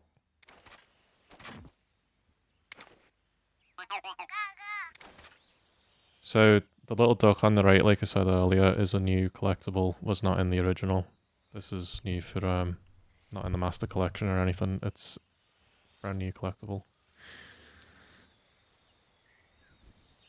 You got the little Karutan frog guy. So what you want to do is... It'll be the left button, won't it? Also, we can put this on.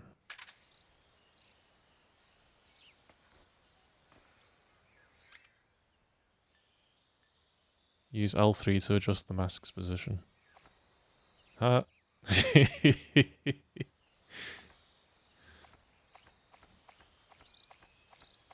Snake is psychic. Or is he just doing it with his eyebrows? Is he just like moving the mask with his eyebrows? Commencing Karutan mission. That's a thumbnail right there. This has got to be the thumbnail for the video right here. It's got to be. Okay, let's get our trunk gun now. Which one is... It's this one. Okay. It's this one. And then I'll aim somehow. L2. It's L2. Whoa. Uh-oh. That mask actually... This is the... This is first person view with the Karutan mask on. As you can see, Snake can't see fucking shit with this mask on. So in first person view, you can't fucking see shit either. They really committed to this. So that's why they give you this this option. And now I can fucking see what I'm doing. Die, Karutan.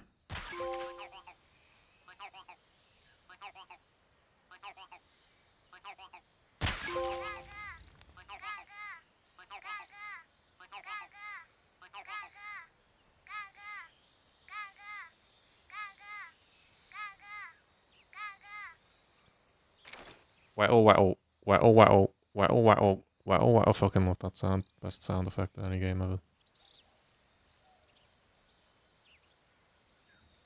So we did it, guys. We beat the game. We found the frog and the duck. How do I drop? Circle. Yep. Commencing virtuous mission. Shooting snake. Shoot the snake. I'm gonna shoot it. I'm gonna shoot the fucking snake. I'm taking this one alive. Can I keep it? Capture any animal alive. I remember that being a trophy in the other ones. So yeah, it is a trophy in this one also.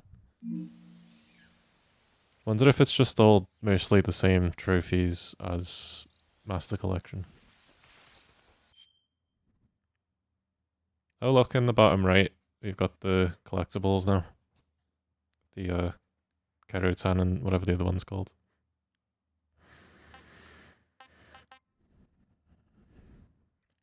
What was I going to do then? I was going to do something.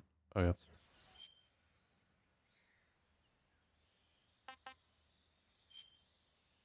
Giant anaconda. We'll save that for when we have less stamina.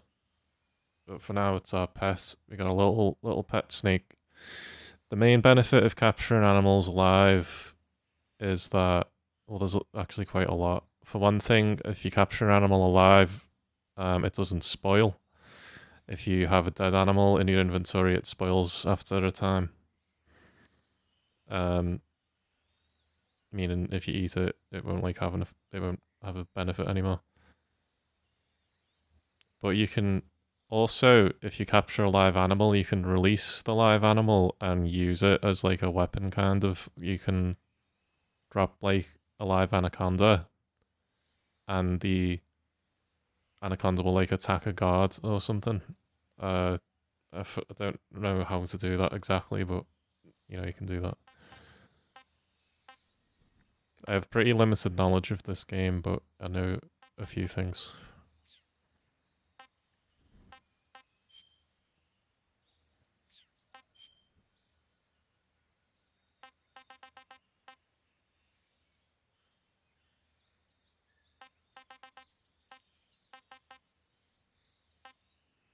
Right now, the leaf would be the best, so I guess we'll do that. I guess we'll take the stupid mask off. Actually, the mask is an item. We want the woodland. Let's just look normal now. Let's just not look like dumb. We can keep the Kero mask. Maybe just that. No, we can't do that. We can't do that. As much as I'd like to, we can't do that. There we go. Now I look normal, not like a silly goober. I look like everybody else. So my knife, your knife's just out all the time, isn't it?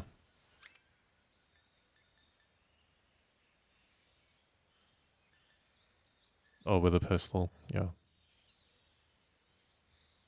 Ready it with L2, then press R2 to slash or hold to stab. Ready it with L2.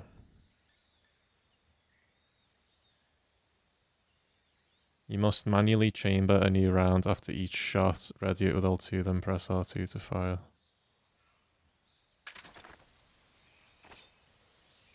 Okay, this is weird. This is fucking weird as fuck. This is so weird. This is really, really, really weird. You can cut the grass, see little bits of grass coming off.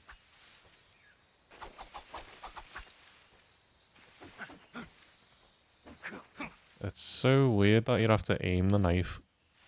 That's fucking bizarre.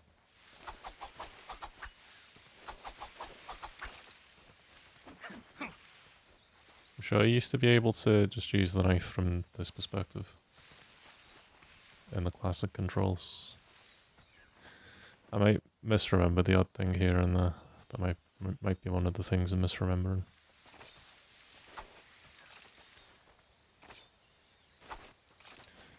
Anything else interested in this area? Probably not, is there? There was another snake. I can totally see you. I achieved a camo index of 90% or higher. Nice. Did that without using the easy gun. The easy gun that improves your camo index. Some Mark 22 rounds. That snake was going to bite me because it was going to go too close to it.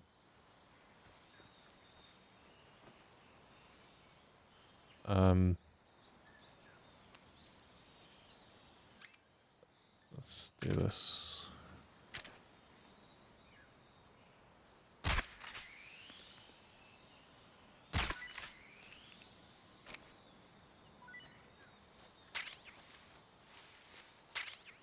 Now we have 3 snakes. And more tranks. It's definitely worth coming back and then tranks. I think you can get tranks pretty easily later just by shaking them out of guards. Something like that.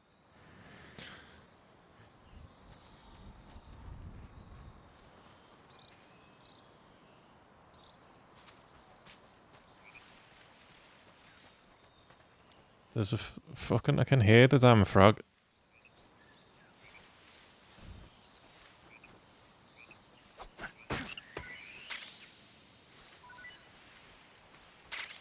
Oh! I killed 2 frogs by accident. Oh, God. Just fucking punted 2 frogs to death.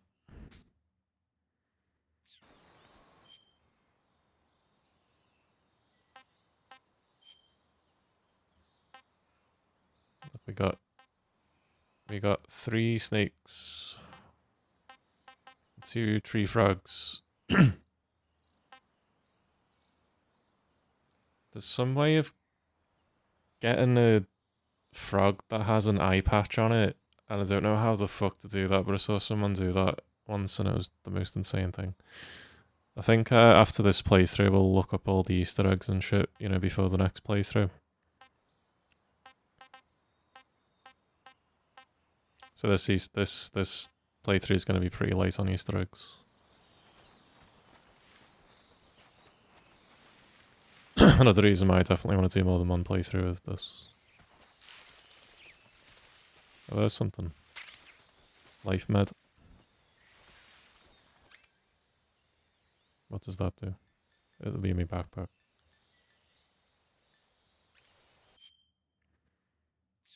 My backpack. This button.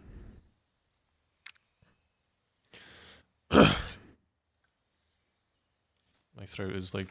feels like it's bleeding.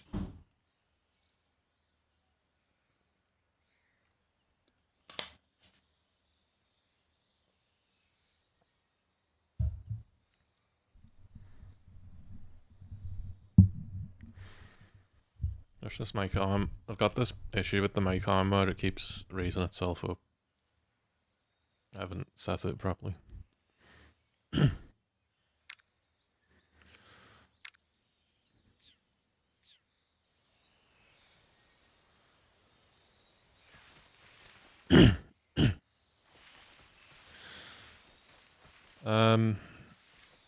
Oh yeah, I was gonna look at the LF med. Forgot what that does.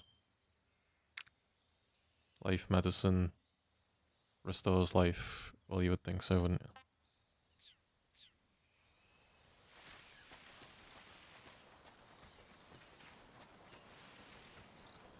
So you can't eat food to replenish life. You have to use medical stuff to replenish your life. There was like grass falling off of me then.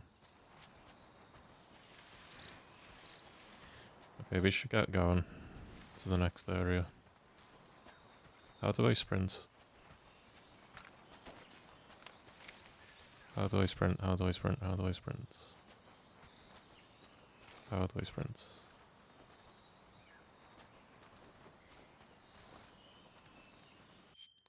I don't know how to sprint.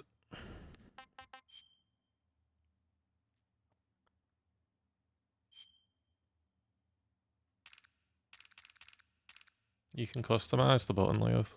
That's cool.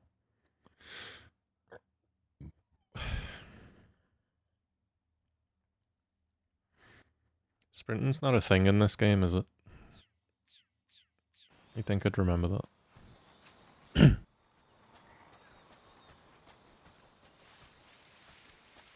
If I put my weapon away, do I... That does not change your speed at all. Wasn't there a way to jog or something? I could have killed those magpies. That would have been an idea. There's the Kerutan again. This is where I am now. Alright, let's progress. Is it the crocodile area next? I'm gonna save the game. We'll listen to paramedics' dialogue about whatever movie. Is it Godzilla she talks about now, or is it Doctor No? Saving the game, Snake?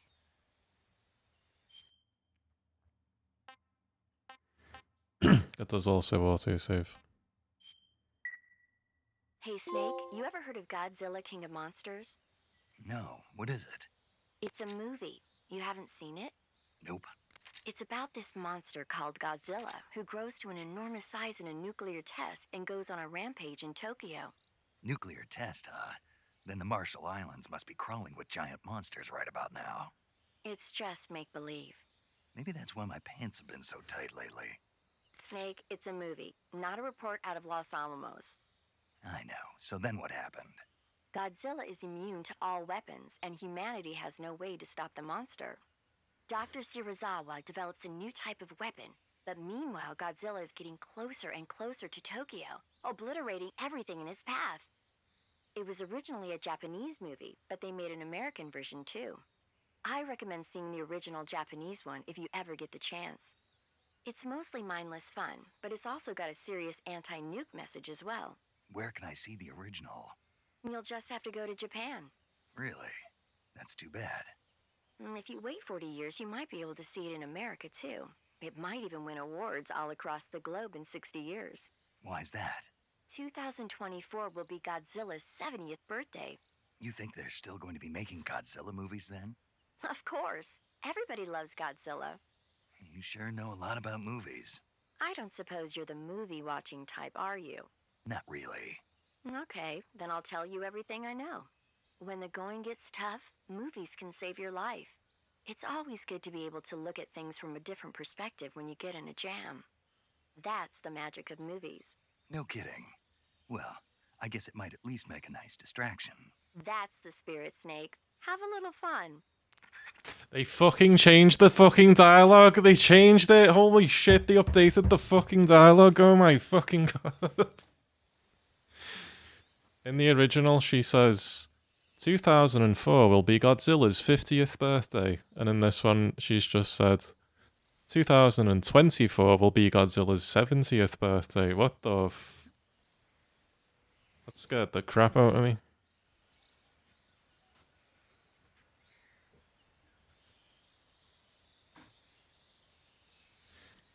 That scared the goddamn crap out of me. I was not expecting that. They changed it. They changed the fucking dialogue. That also makes me think this remake was supposed to come out last year. 2024 will be Godzilla's 70th birthday. You did not just say that, paramedic. Oh my Christ. Did they bring back paramedic's voice actor just to do that? Just for that one thing? Like, she had to come back in, reprise the role of paramedic just to say 2024 and 70 instead of 2004 and 50. That's fucking crazy. That's fucking crazy. That's amazing. Because it's a message where she says, you know, she refers to the year it is now. So when I was playing that as a kid and she said 2004, it was like, whoa, it's 2004 right now.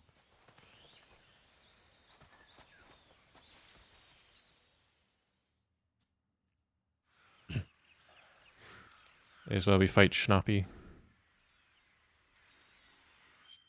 Oh, you just tap up and it gives you a map. Okay. Select map in the survival viewer to view a map of the area Snake is currently in. You can change your objective as well as maps of other floors and adjacent areas. I sure can do that. I can change the floor, or whatever it said. Dramuchich Swampland. This is where all the alligators, or crocodiles, whatever the fuck they are.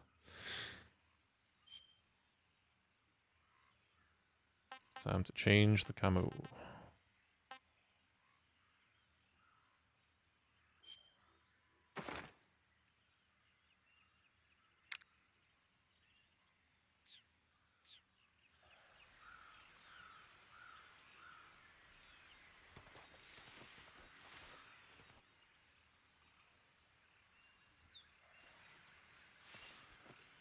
So, Major Tom. Mission's going great so far. I've had lots of chats with paramedic and walked about 10 feet from my initial starting location. Snake, do you see any tufts of grass? Yeah, What kind of grass? just ordinary grass. Nothing special. You should check it anyhow. It's pretty thick grass, about waist high. If you crawl into the grass, you can advance undercover. When you do, the camera automatically switches to intrusion view. If you want to stand up again, press and hold the crouch button once more. If you press the crouch button briefly, you'll crouch in that spot. This allows you to observe things without blowing your cover. Got it? Yeah, but But what? was that the only reason? What do you mean? You had me check it just so you could tell me that? That's right. Pretty useful, huh? Right. Shall we carry on? By all means. Even when hidden in grass, if you make a noise, your enemies will locate you. When enemies are nearby, move with slight movements of the movement stick. That way you can proceed with minimal disturbance. I think they've updated Major Tom's appearance to look more like he does in Metal Gear Solid 4.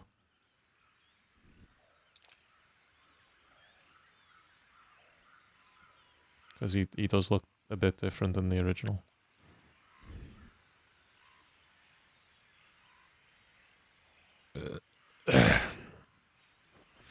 Look in the grass. This is intrusion view.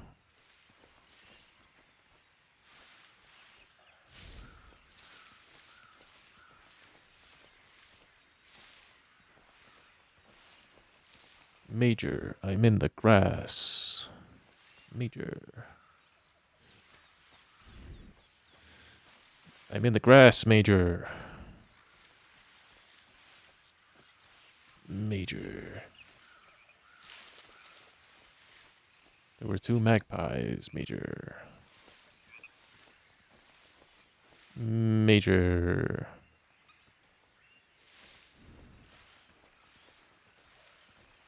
I found some mushrooms.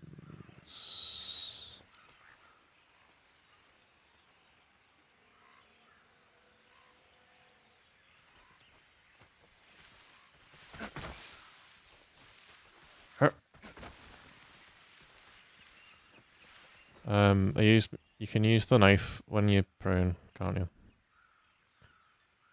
Crab battle. No, we can't actually. I'm pressing R2. Oh, L2, yep. That's what you did.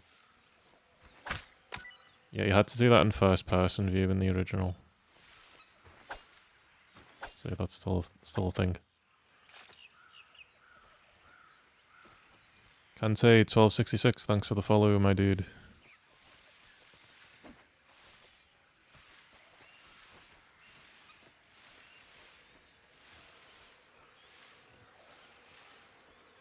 There's the Ich bin Schnappi and kleines Krokodil.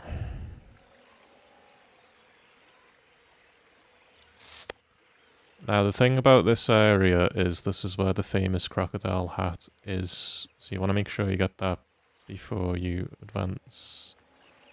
And these crocodiles will fuck you up if you get too close to them. They will fuck you up. Bad style. I don't remember where the fucking, you know, crocodile hat is, but I know it's in this area.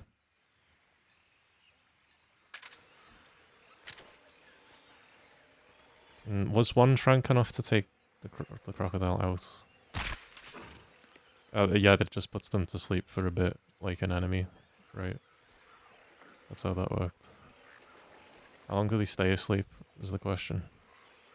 Whoa! I forgot about the fucking... forgot about that.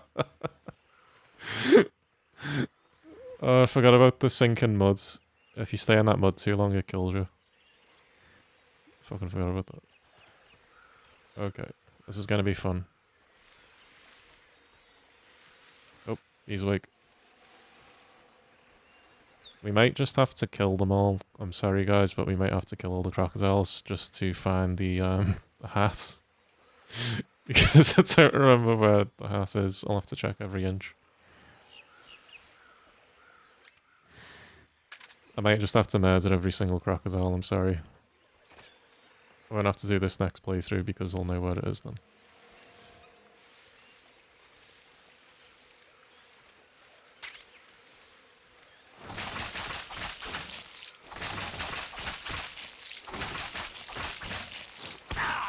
Doesn't even work.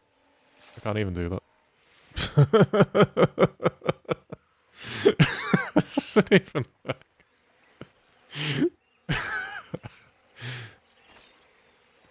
Let's try that again, shall we? This is gonna lead to my death. Die. Die. There you go. You can't cut the tail, you have to cut the body specifically. It's also for food, okay? I'm not doing this for no reason, it's for food as well, okay?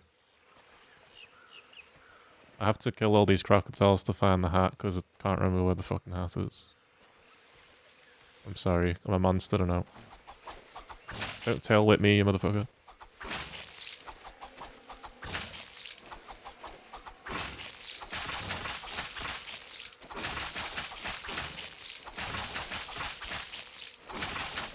I feel like a complete fucking psychopath.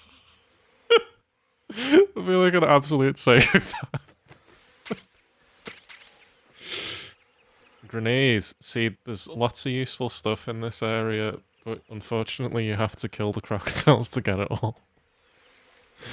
Unfortunately. It pains me to do this, but I need the items. Oh, there's a little duck collectible. The new collectibles that they added for the remake. Backpack, food, backpack, food. Look, we got a grenade now. 1 grenade. We can kill like 3 guys with this thing. That says 5 out of 20. Does that mean I have 5 grenades?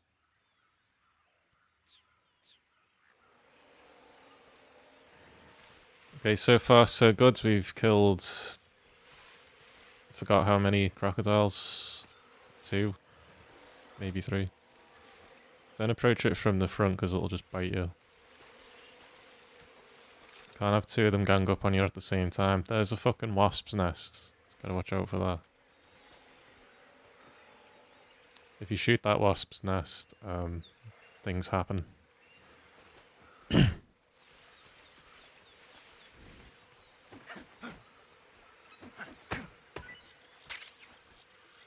Should we... also, you can collect the wasp's nest. And have it in your inventory. Let's have a little go for fun. I really want to capture a magpie. I'm pretty sure you can do that. Oh god. Don't come for me. They didn't come for me. See, if you're too close to those wasps, they'll fuck you up. Oh, I'm doing it again. I'm doing it again. Fucking standing in the sinking sand. Okay, what I'm gonna do is I'm gonna do the old trank and stab if they're too hard to reach.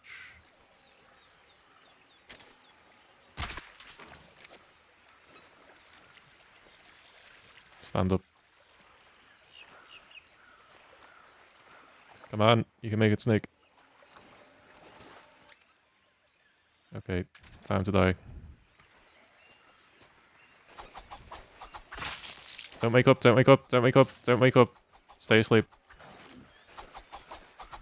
Don't wake up. Stay asleep. Go to sleep. Don't bite me. Don't bite me. Don't bite me.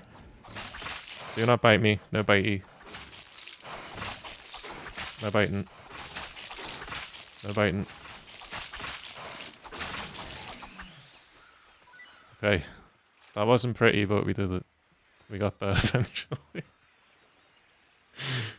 I'm such a horrible person. I just need the hat, guys. I need the hat. Just tell me where the hat is and you can live. I need your little crocodile hat. I don't remember where the fuck it is. I haven't played this game in 20 fucking years. Don't tell with me. Go to sleep.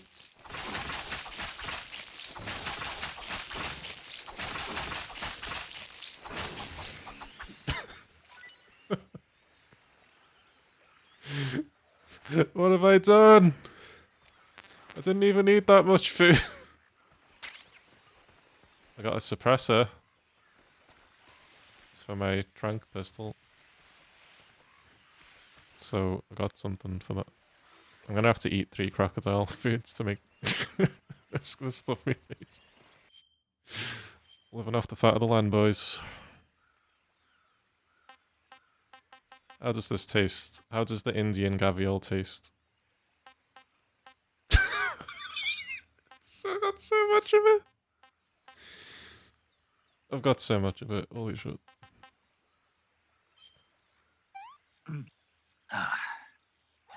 Not too bad.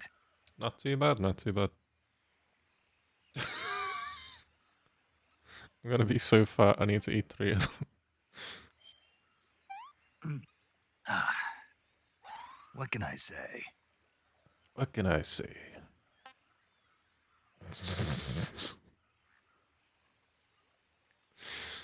I'll eat a mushroom as well to make it a rounded out meal.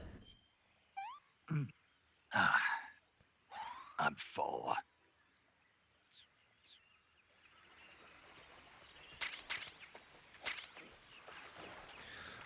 I need my crocodile hat. I will kill anyone who gets between me and the crocodile hat. Is it that on the island? Is it that thing? Was that the crocodile hat? I know there's a fucking crocodile hat here somewhere. I need it. Or is that like way later? You know, my memory is doubt me memory now. This game's just gonna be like an Alzheimer's test for me. 20 years ago, do you remember where everything is?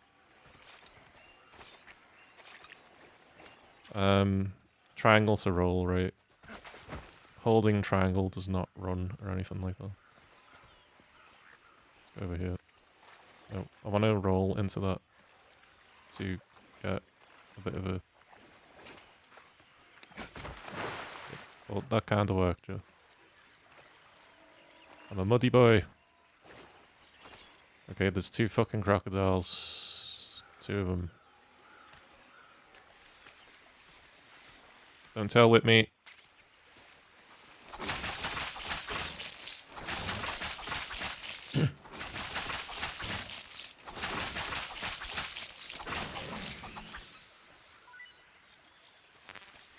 This is going to be the most lunatic playthrough of Metal Gear Solid 3 ever recorded.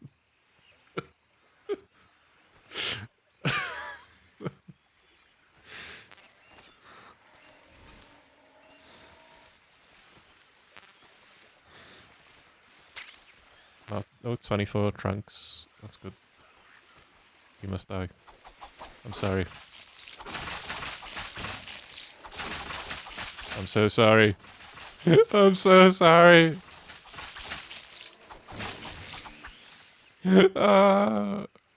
What have I done?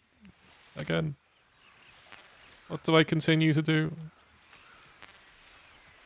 I'm not even hungry anymore. There's a little duck. Look at him in his little camo. Yeah, so these guys are the new collectible just for this remake. They're not in the original game. In the original, it's just the frog guys, the little Kerotan they're called.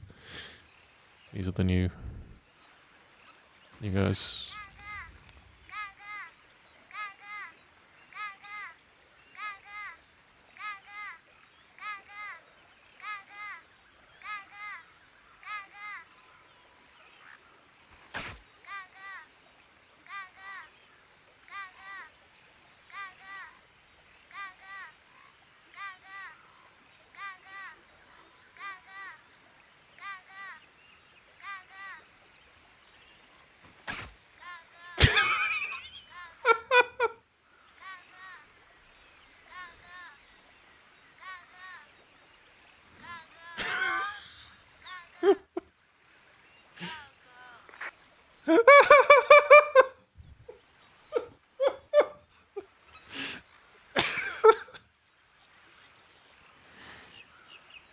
Yeah, so the speaker like wears out every time you hit them. Speaker's broke.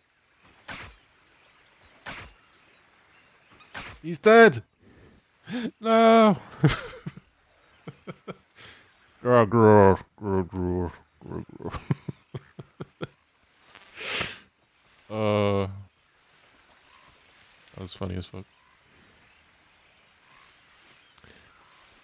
I'm gonna eat mushrooms to make room for alligator, or just throw out the mushrooms.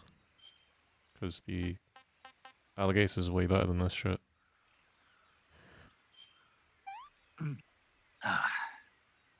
This is horrible. Can't eat anymore. Just force feeding Snake. I'm just force feeding Snake mushrooms when he's already full. I can't take another bite. Get it down, you Snake. There's my big boy.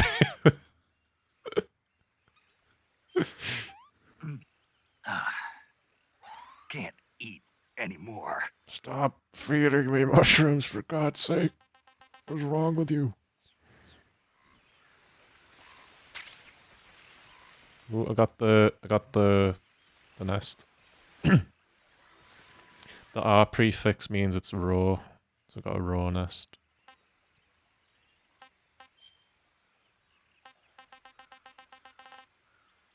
Hornet's nest. You can eat a fucking hornet's nest. There we go, model view it. Look at that hornet's nest. Holy shit, that is really detailed, actually. Holy fuck. Oh my god. I did not expect this to be this detailed.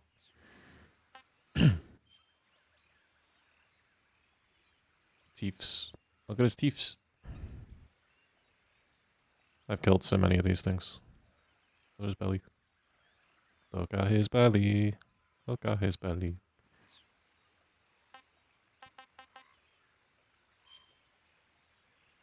Da, da, da. Saya Sith.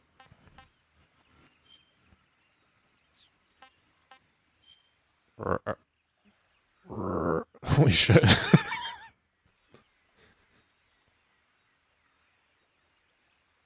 All glory to the Hypnotoad.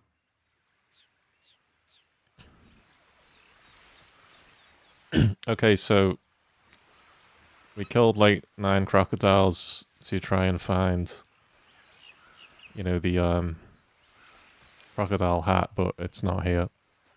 So I don't fucking remember where the fuck it is. It may well be in a different swamp later on in the game.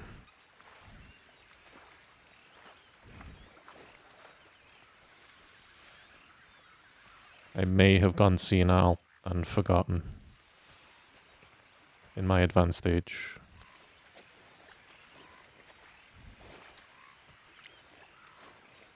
I can make it. I can make it. Oh my god. I'm gonna die. I'm gonna die. Oh, thank god. I made it. I made it. I'm alive.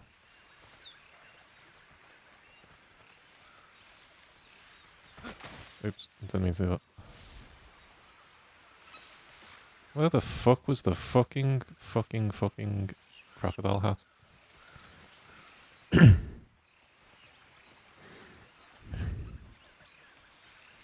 Isn't it in like a tree, like a hollowed out tree stump or something? Uh-oh. Uh-oh, uh-oh, uh-oh. Get out, get out, get out. I've checked there, haven't I? And I've checked there, and I've checked there, so it's just not here. It's just not here.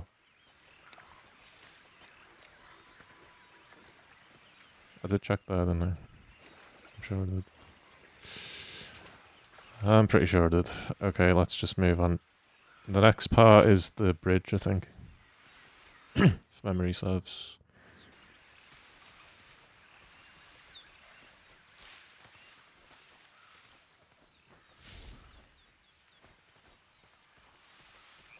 We'll have to keep an eye open for any collectibles like the the yellow ducks or the green frogs.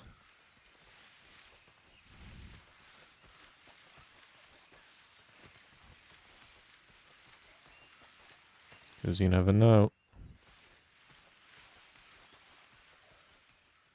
Dremuchij.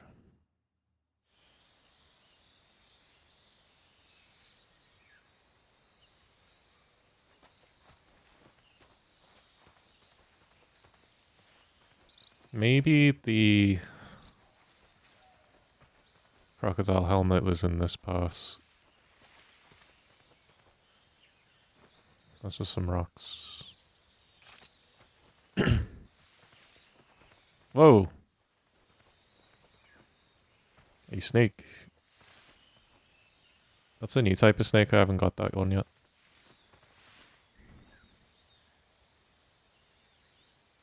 Or is it just a reticulated python? Let's climb this.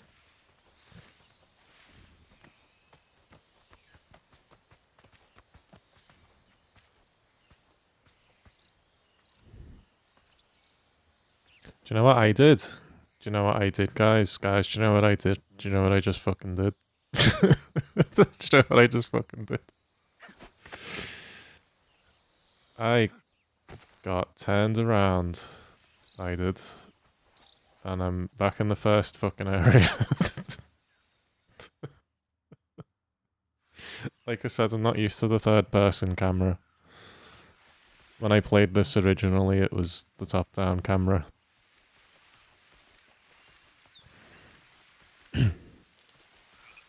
That was embarrassing. If the crocodiles all respawn, they sure as hell have. Oh my god. I'm never gonna complete this game. There we go. Whoa. Whoa. Uh-oh.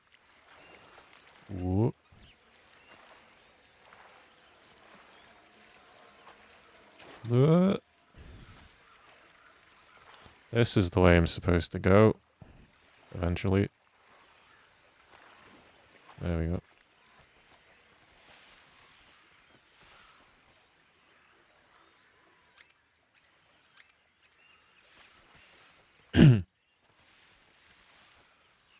Oh, let's listen to the crocodiles. We didn't do that.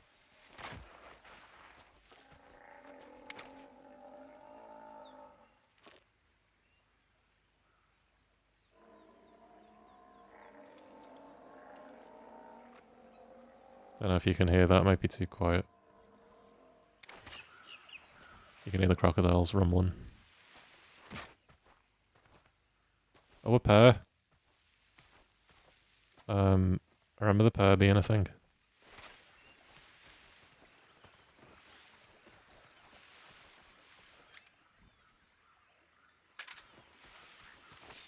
You can I do that? No, it's too high up. I'd have to shoot it and waste a trank just to get the pair. So I won't bother.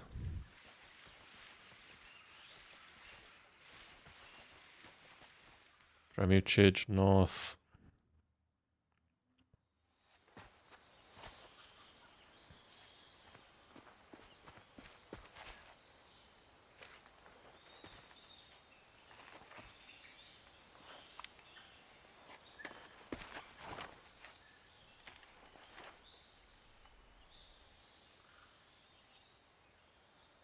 Major, I've spotted 2 enemy soldiers.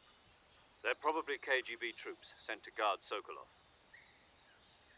AK-47s and grenades.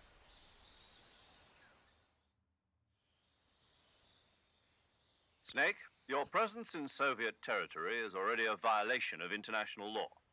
We can't let the Kremlin find out that the CIA and the American government are involved. Contact with the enemy is strictly prohibited. Don't engage them in battle either. This is a stealth mission. Got that? The Major is right. The point of this mission is to sneak through the jungle without being seen. The success of the mission depends on how well you use your camouflage. Change your camouflage by selecting Camouflage from the Survival Viewer. The Uniform option lets you pick your uniform, while the Face option lets you change your face paint. Choosing camouflage that blends in with your surroundings will help you conceal yourself more effectively. Also, don't forget that anything that moves will stand out in the jungle. If you just stand up and run around like an idiot, you're bound to be spotted. But if you crawl instead, you should be able to sneak by without being noticed. You can see how effective your camouflage is by looking at the Camo Index. The Camo Index shows how well your current camouflage blends in with the surrounding area. The higher the value, the harder you are to spot, and vice versa. The key is to make yourself one with nature. Keep that in mind as you go along, okay? Okay.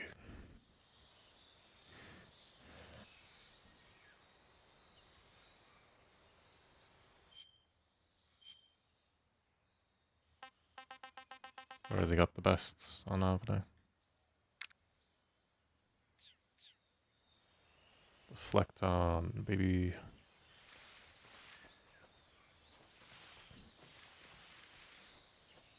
Oh.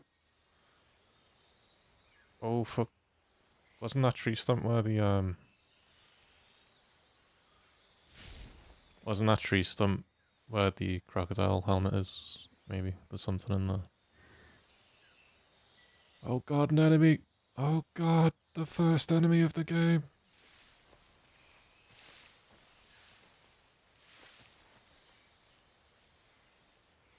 Gotta remember the basics of Seek. Could you slam that door any harder? Oh my god.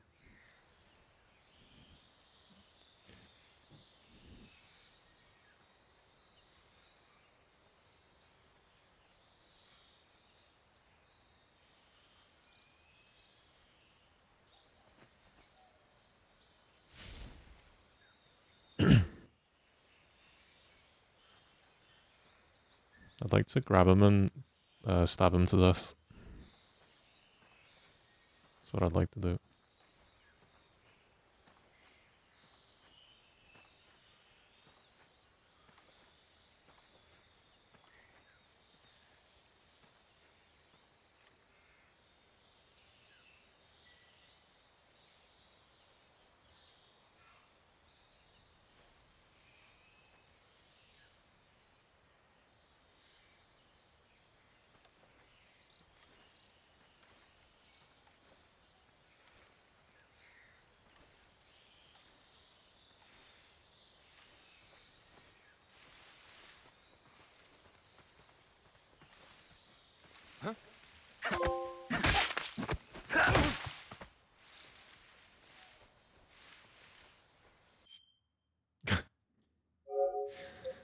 I was supposed to hold on to him, not slam him to the ground, so panicked. Mama said, seek, slam a guard, and knock him out. Yeah, Mama said, because I was on the radio with Big Boss and she told me to do that.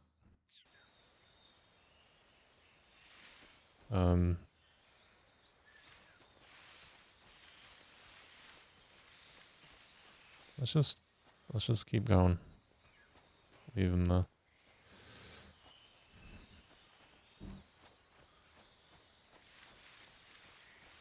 I ain't seeing no...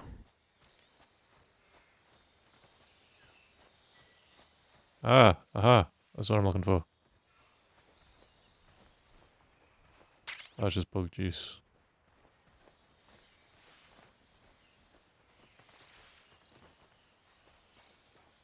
Dude's still asleep. Sleeping on the job, eh, fella? It's a raven! Raven, it's a raven, look, it's a raven, raven. Raven, look at the raven, raven. Raven, it's a raven. Look. I found the raven. Raven, I found the raven, raven. Raven, the raven, I found it. Oh, he's gone.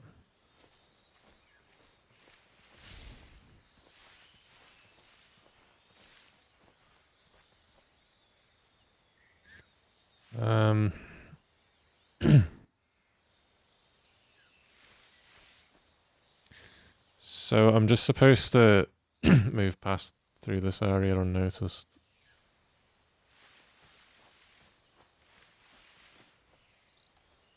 Oh man, don't look directly at me.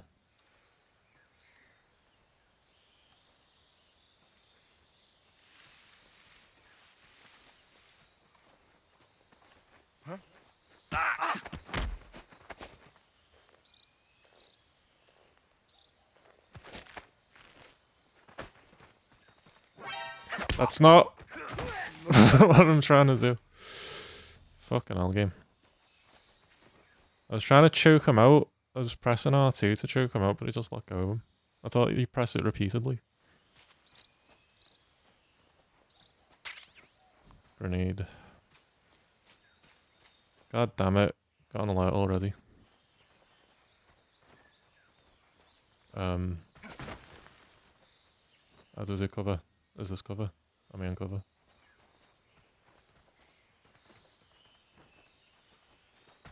How do I... I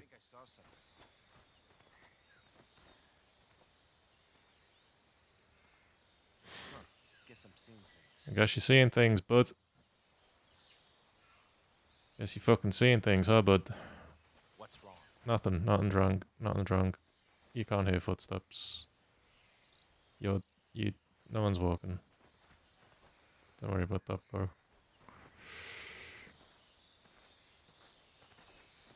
Don't you worry about a fucking thing, bro.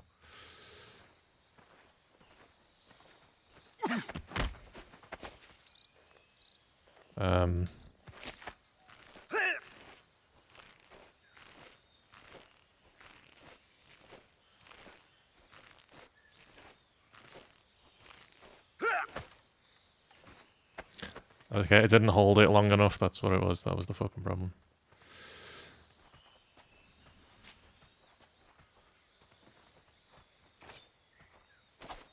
Shit,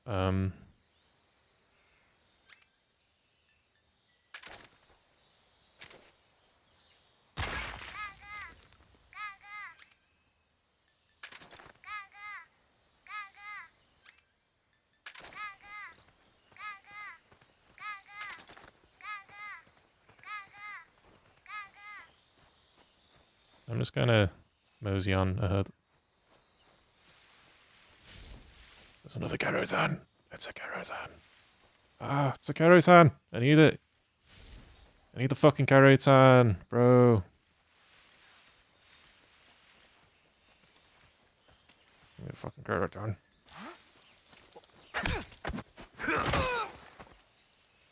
Oh. Well, that was easy.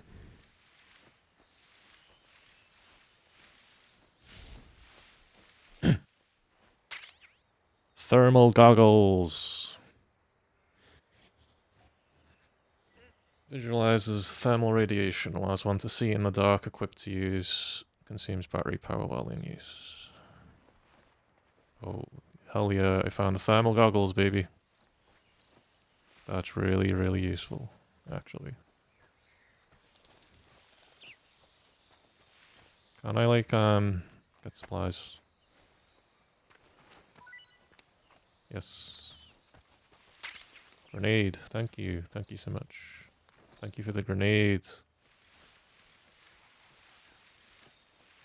Uh-oh, uh-oh, uh-oh, uh-oh, uh-oh. I gotta get out of here, man. I gotta skedaddle. HQ, please respond. This is HQ. Patrol here. We're being attacked. Enemy position unknown. Going into high alert. Nope. Nope. Nope. Nope. Nope. Nope. Nope. Nuh-uh. Nope. No way. Nope.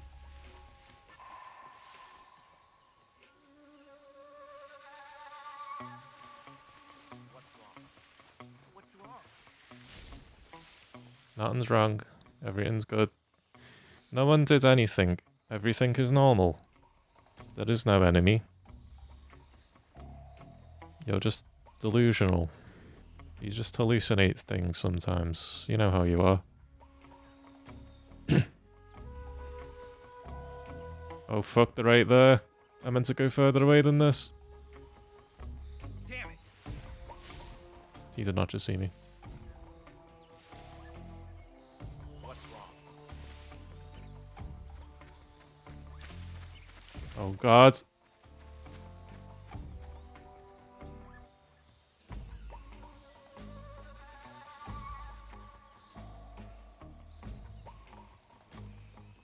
Damn it!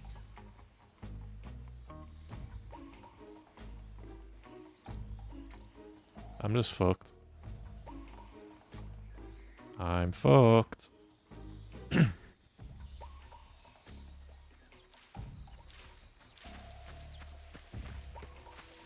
Oh my god, he just ran right past me. Who's that? Oh, mission over.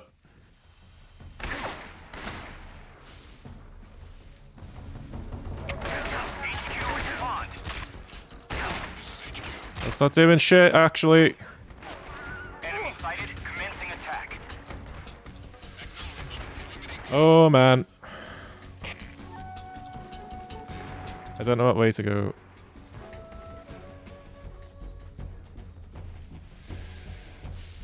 There we go. Oh, I went backwards. Yay! I went the wrong way. Do you know why? Because I forgot how to open the map. I tried pressing up on the D-pad and that didn't work.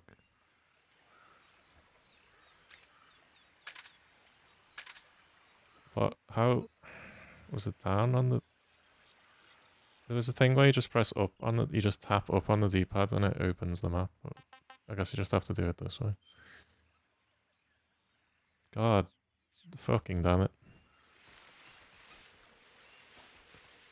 I've got minor injuries. I'm going to replenish my stamina a bit. I royally fucked that up. Can't complain. Okay, so you can come back and farm the crocodiles for infinite food. I guess that's why they're there. Okay, we're gonna go back. This time we're gonna slip through unnoticed. Hopefully everyone's forgotten what happened. You guys all forgot what happened. There was no naked snake here. That never happened.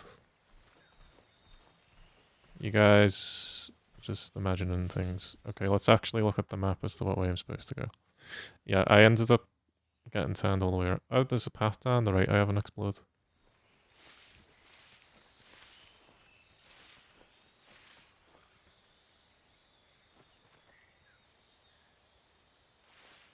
Thank God the AI is not as smart in this mode. There's that sleeping guy that I shot on the way out, running for my life.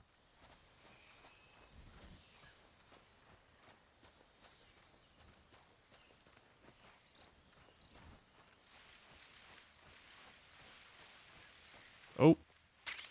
Hell yeah. SVD, baby. So, funny thing about this weapon is you can use it to skip the end boss fight completely. You know, when you see the end in the wheelchair and you shoot him and all that stuff. you normally use this weapon to do that. A Dragunov sniper rifle uses rimmed 7.627 so cartridges. Wow. Hell yeah.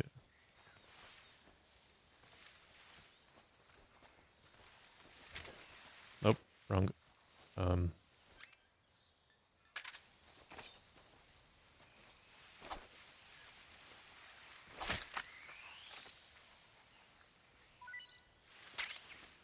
Snake eater. I got a sniper rifle, baby. Good thing I got turned around, otherwise wouldn't have come back and found that. It was all part of my plan the whole time. Wasn't me just totally fucking up or anything. Okay, let's move through. Is this still the best camo? It is. It is.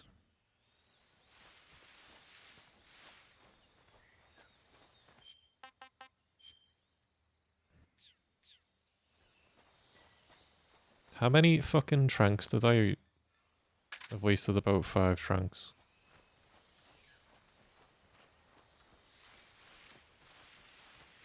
Let's loot this fucker.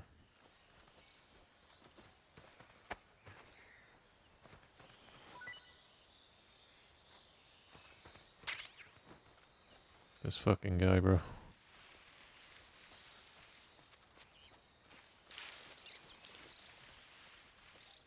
This guy. This fucking guy.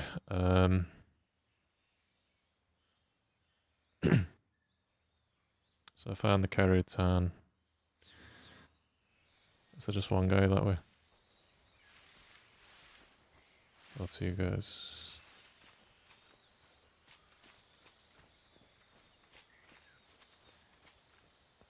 I did get the carrier tan.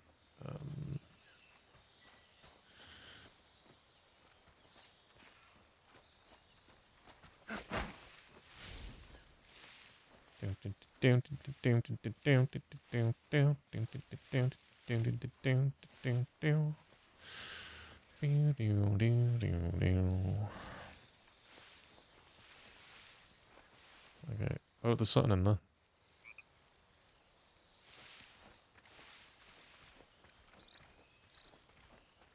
Well, Mark 22 rounds. I can actually read the box. Mark 22 is full. Alrighty then.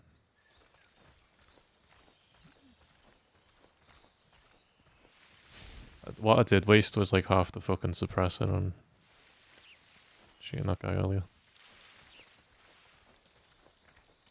Oh. There's a guy.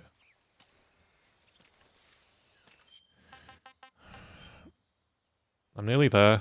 I can just go past that guy. What was that? Nothing. Nothing. Absolutely fucking nothing, bro.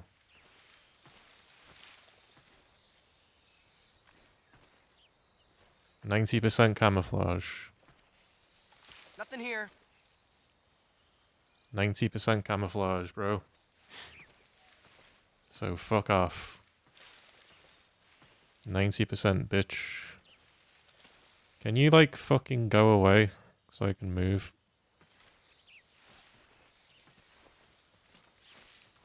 Like fuck off. Or something. Oh god, there's another guy in front of me. Shit. I'm in this position again. Just like I was earlier. If I stand up, you'll both fucking see me. Won't they?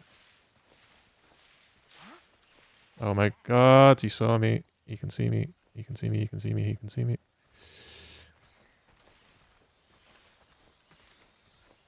Haha! Nothing here.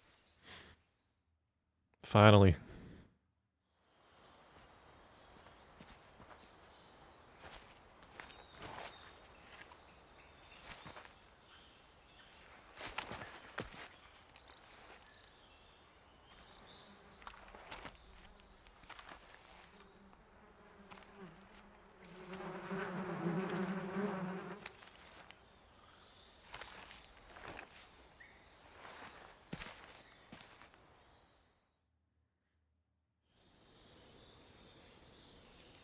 Now this part, I am going to save. I'm going to save at this part because this part is a motherfucker. This part can go wrong in so many ways.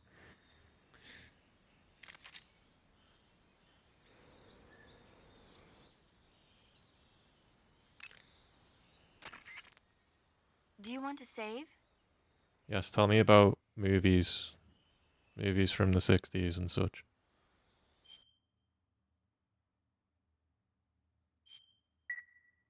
Snake, do you know the creature from the Black Lagoon?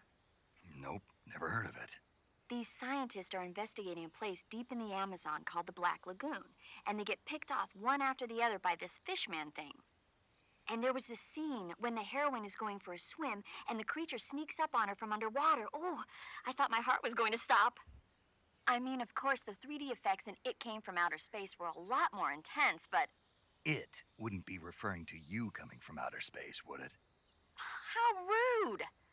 Why do you say that? Because no one on Earth could be as charming as you. Fine, I'll just get to the point, Snake. Be careful of what's around you when you're in the water.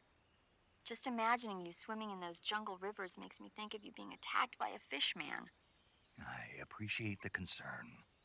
Fishmen aren't the only things that'll attack you in the water. Really be careful out there. Okay. And don't be attacking any pretty girls going for a swim, either. Are you calling me a fish man? You started it.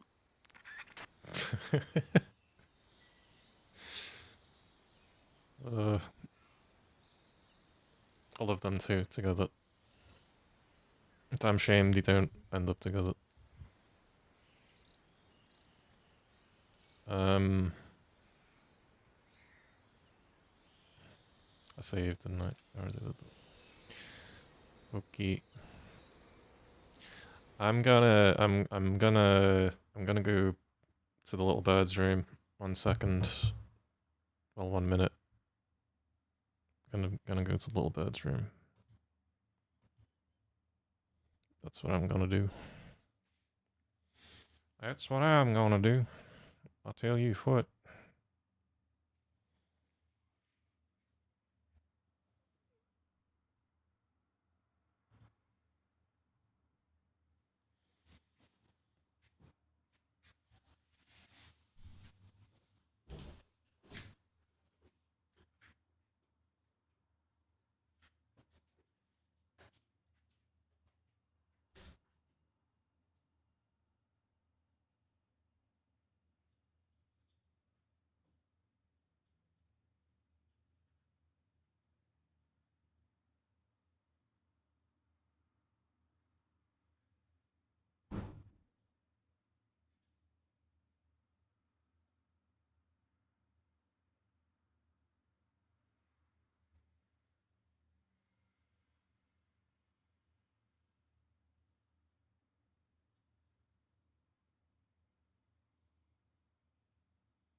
Oi.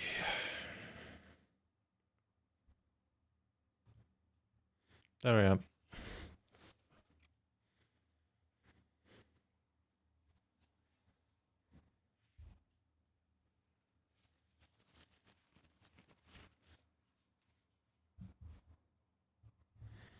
It's time for the bridge. The bridge path.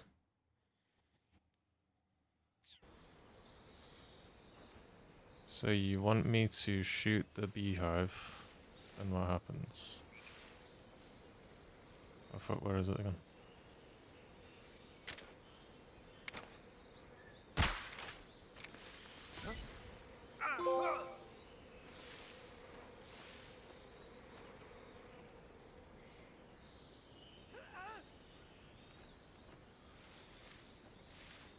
Then what do I do? I'll just run away.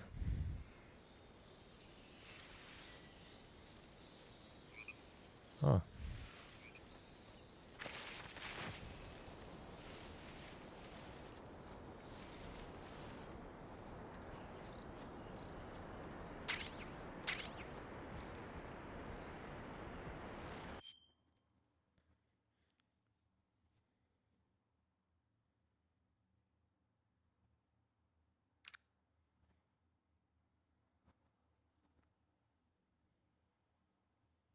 Do you know the number of times I've pressed circle to climb back up and then I've dropped to me death on this bridge? I need to really make sure I don't do that this time.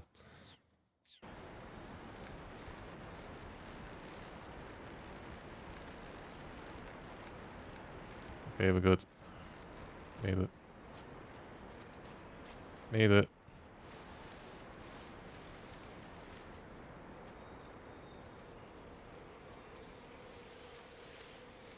I hear wasps.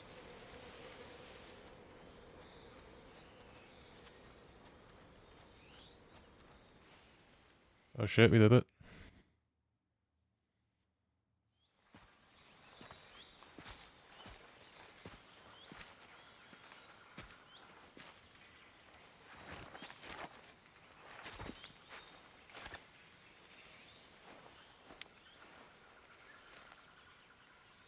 Major, I've reached the abandoned factory where Sokolov is supposedly being held. This place is a dump.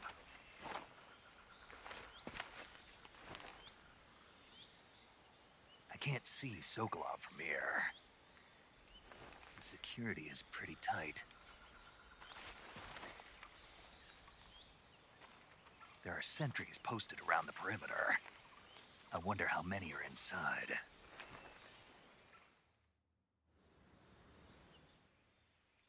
Your objective, Sokolov, is inside the factory. They should be holding him in a room in the northeast section. Northeast section. Got it. Be careful. Your mission is to bring Sokolov back alive. He must not be exposed to any kind of danger. Do not approach Sokolov while in the alert phase. Right. Oh, and one more thing, Snake. You mean there's more? No, it's just that when you get to Sokolov, I want you to tell him something from me. And that is? Sorry for being so late. Is that all? Yes. Understood.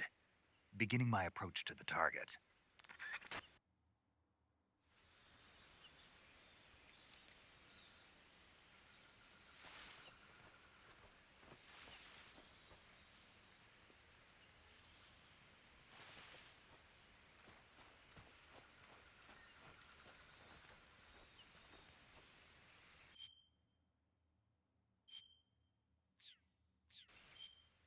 I'm gonna press the wrong button to open the menu every time. See, it's the squares that finally come in handy.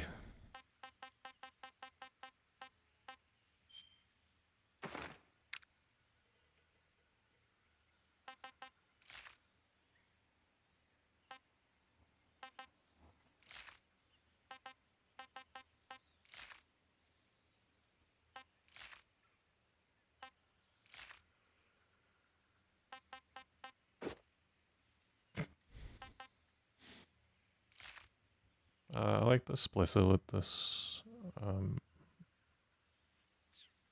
Splitter's nice with this.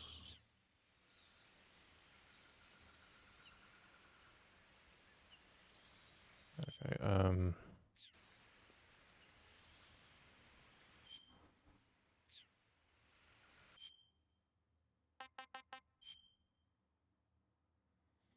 have an autosave.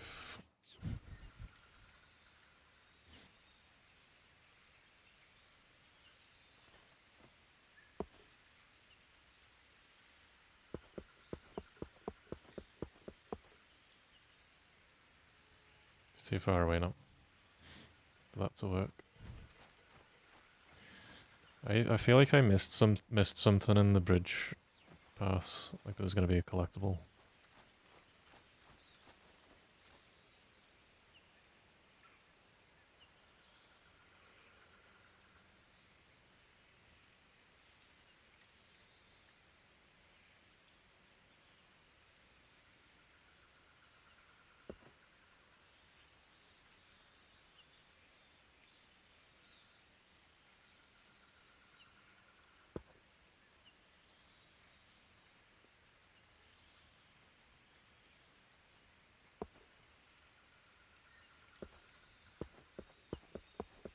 You have to knock louder than that, Snake.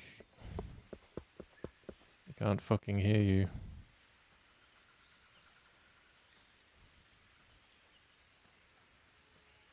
I'm doing this because the tutorial said to do this. Uh-oh. Uh-oh. Uh-oh. Uh-oh. Uh-oh. Uh-oh. Uh-oh. Uh-oh. Oh my god. He's gonna fucking see me.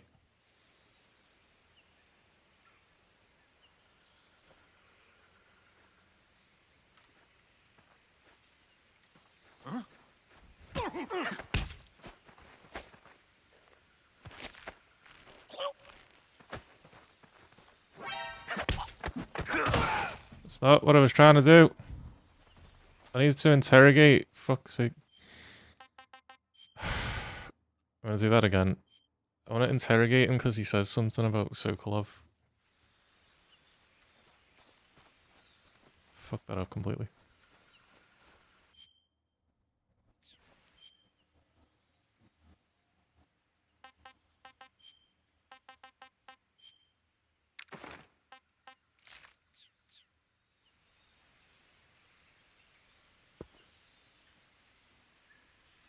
I forgot I had to interrogate him then to get his dialogue.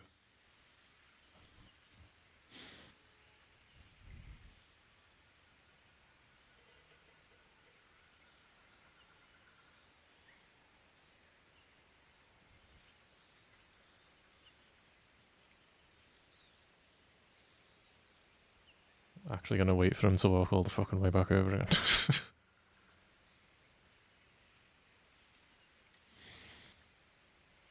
Just to be on the safe side. So we go in here, we got Sokolov, and then Ocelot shows up. All that fun stuff.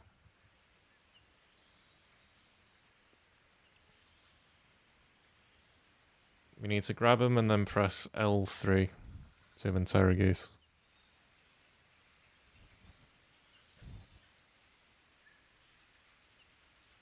Getting used to these controls, because they're even different than the original controls.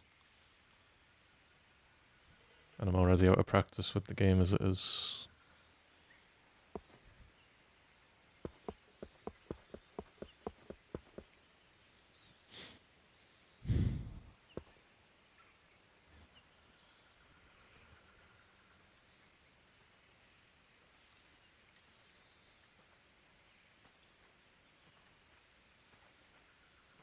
Do not perceive me.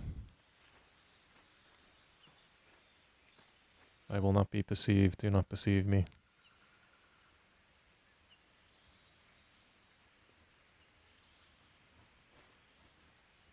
Turn around, bitch.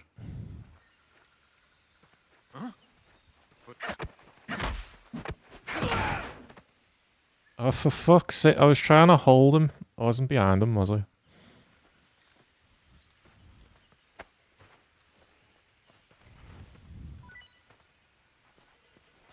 I gotta be quick. Son of a fucking cock.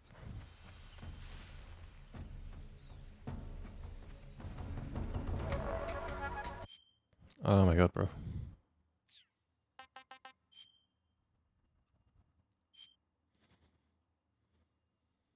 Didn't even fucking see him. Don't know what just happened. I'm just gonna keep doing this forever.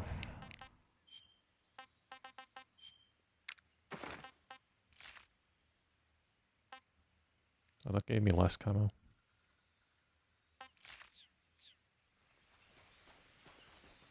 Oh yeah, because I'm crawling in the grass with bright orange clothes on. That's what was different. Oh, I'm never gonna get to fucking circle of, am I?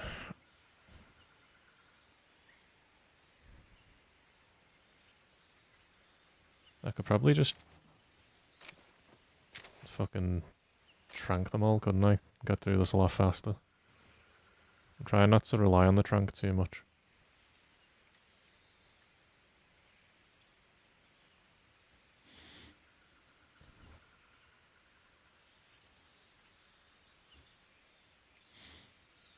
Obviously, killing the guards makes this easier because they can't, like, wake up later and cause a caution state. But if you go around just killing guards, you get penalty for it later when you fight the Sorrow. You get all these ghosts in the river.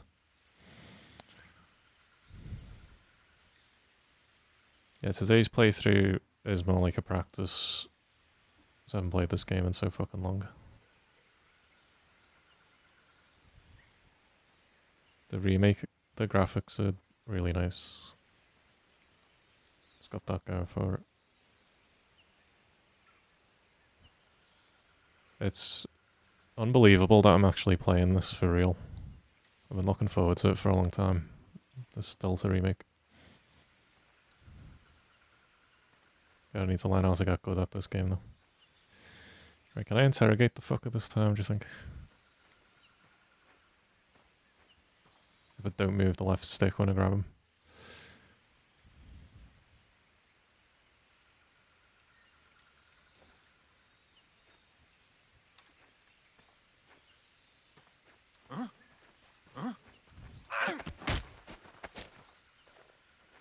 Ah, I didn't.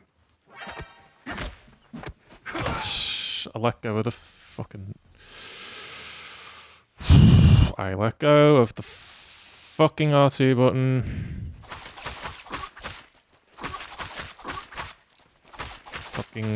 I let go of the R2 button again. I let go of the fucking button again.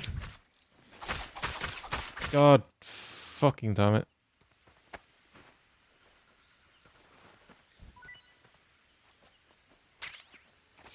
I let go of the R2 button. Why did I let go of the R2 button? Oh, there's that guy.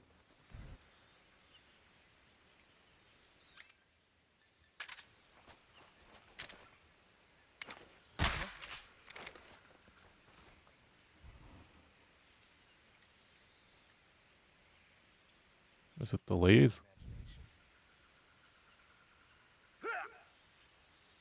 Okay, the tranquilizer's delayed. It's good to know. And then who's around there?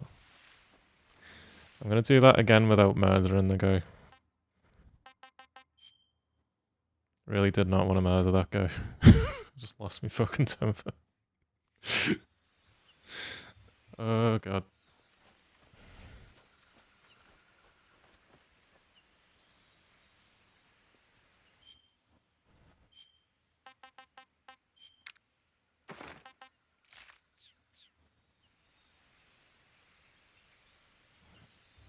I can't post this to YouTube. This is just a terrible playthrough. I have no idea what I'm doing. I was gonna play fucking Master Collection before this came out and do a bunch of practice runs. But I've been so busy, I haven't been able to do that. And I had to beat Libra on Night Rain, that took several days. So this playthrough is just gonna be like practice and I'm not going to post it to YouTube, or I'm going to replace it at some point. It's like a placeholder playthrough. And then I'm going to... So I need to hold R2 down, don't let go of R2, and press L3 to interrogate this guy. And then I can knock him out. Then I'll just trank the other guy, I guess. And then I don't know what's after that.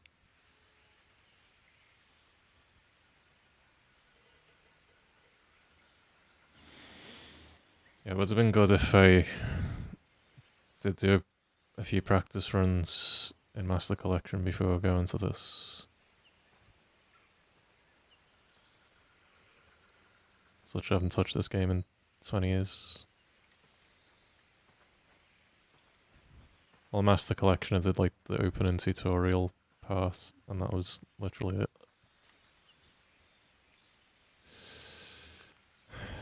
Right, we're gonna knock him out. No, we're gonna hold R2 and then click L3.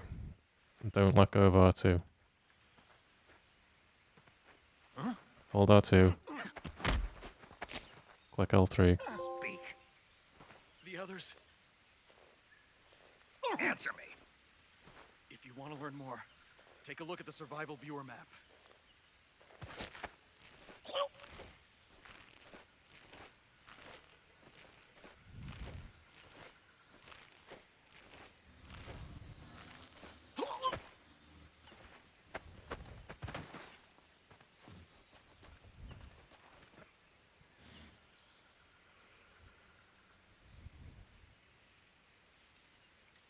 Why did he tell me to look at this? Well, I got a trophy anyway. CQC interrogate an enemy.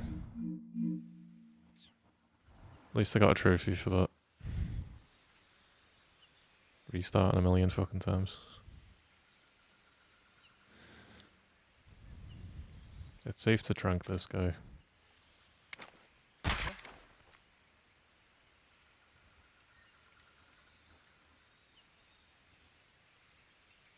What's wrong?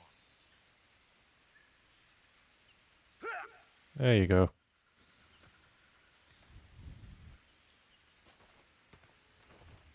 Right. Now I don't know what to do.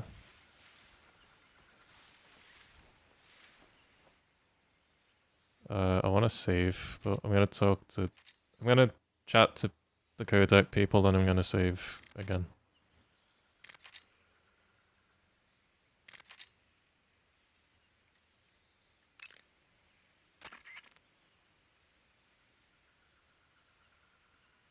No response from the boss, eh? Bit bloody suspicious. What's she doing not answering our codec, eh? Bit bloody suspicious, that.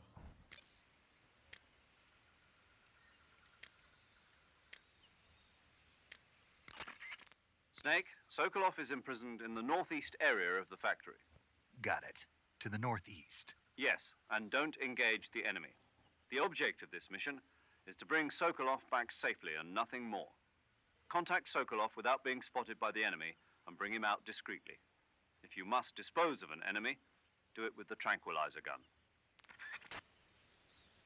Or try and choke him out and then accidentally flip him over and then, restart a bunch of times. If the trank gun fails. I see you have a calorie mate.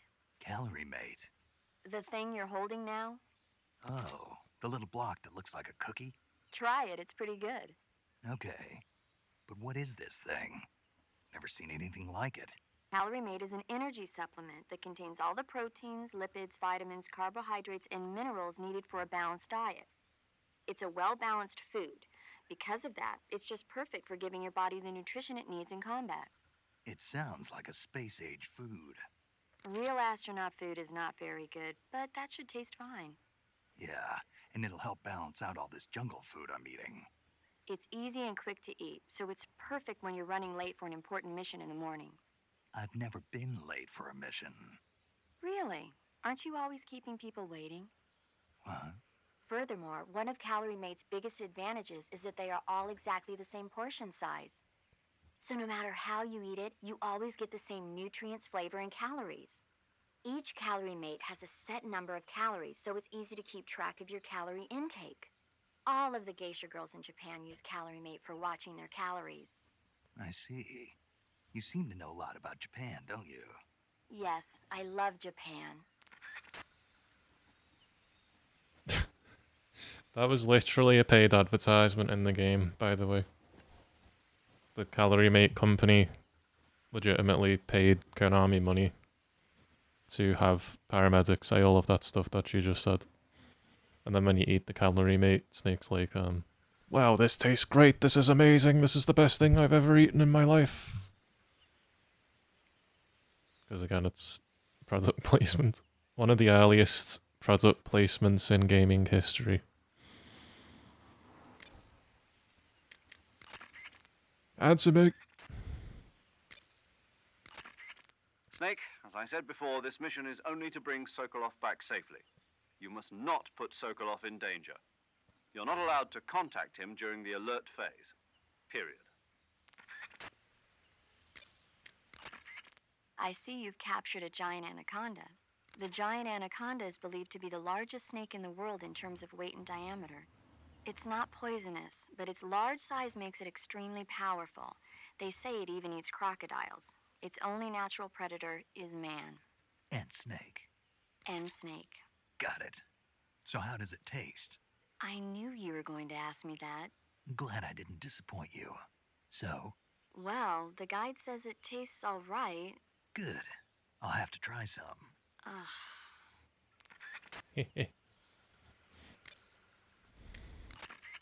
I see you've captured an Indian gavial.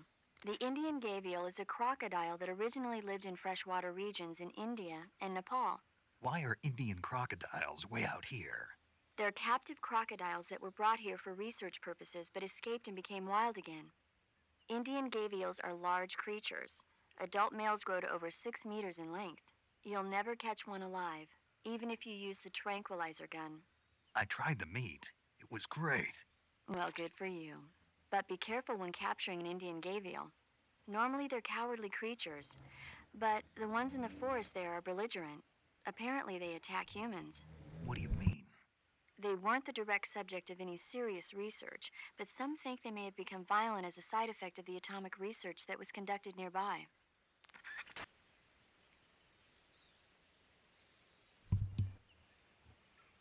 So they're like nuclear, radioactive crocodiles.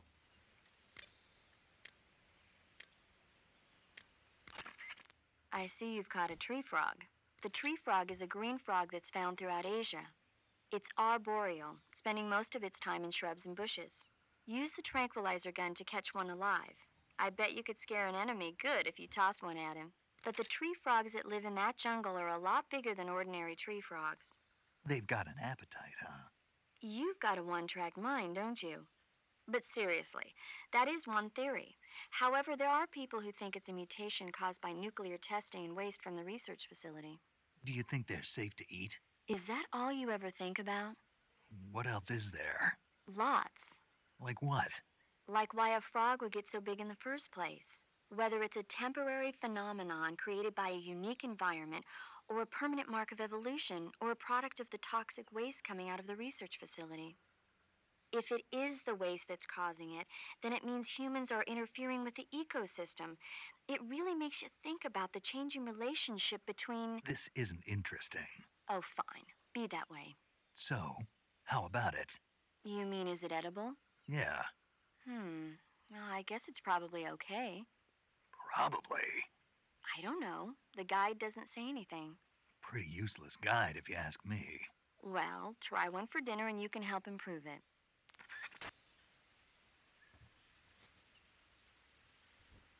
I think the real reason the frogs are larger than normal is so that I can see them as the player. They'd be too small if they were accurate sized, wouldn't they? Major Tom, paramedic, the boss. Answer me, boss! Snake, I recommend against leaving the bodies of your victims lying around. If the enemy spots a fallen comrade, they'll realize that they've been infiltrated and strengthen their guard. When you kill an enemy, hide the body in the grass or at some other location where it won't be spotted. Stand near a fallen enemy and press the reload button to grab the body. Hold the reload button and move to drag the body. Release the reload button to put the body down. That reminds me, I haven't looted those two guys that I knocked out.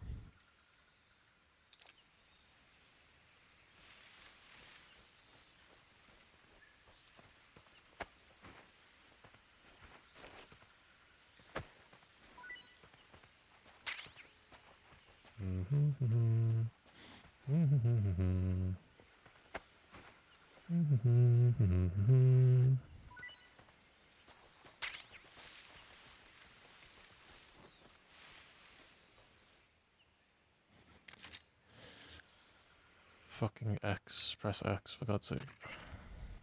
You want to save?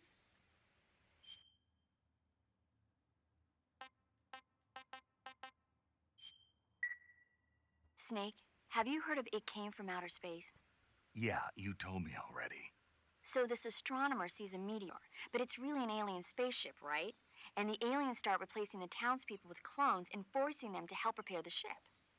The 3D effects were quite realistic. I've got all the real I can handle here in the jungle. No, you don't get it. Precisely because it's realistic, with the images jumping out of the screen at you, it makes for a nice escape from reality. I have to admit it made my eyes tired, but it was really intense. Unfortunately, they don't make very many of those movies anymore. When did it come out? I was still in college, so probably about 10 years ago. Guess I'm out of luck then. You know, they're coming out with household versions of video cassette recorders. One day you'll be able to see old movies anytime you want. It'll be like having a movie theater in your own home. Really? It's like if you had a record with movie film etched onto it instead of music. It'll work the same way. You're kidding.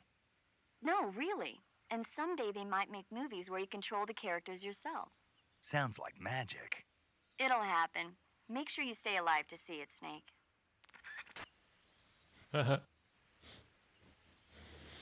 Someday there'll be little cartoon puppets that you can voice while you make the character move around on the screen.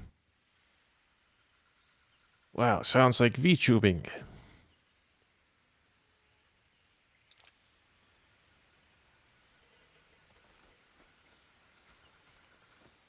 Okay, now from this point on, I don't know what's happening. Don't know exactly what route to go, where the enemies are, anything like that. Let's go there.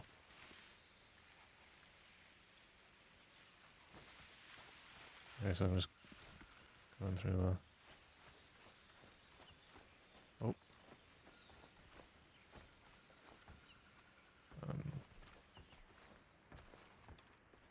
I'll live under here where it's safe. I'll live with the rats and the snake. It's one snake.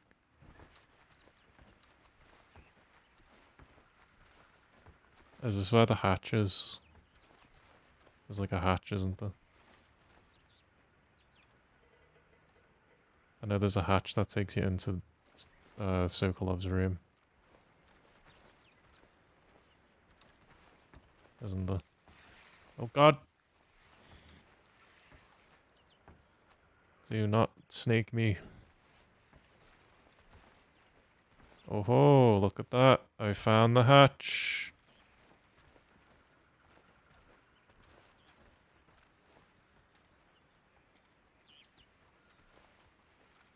It doesn't work this way, does it? You'd have to drop down.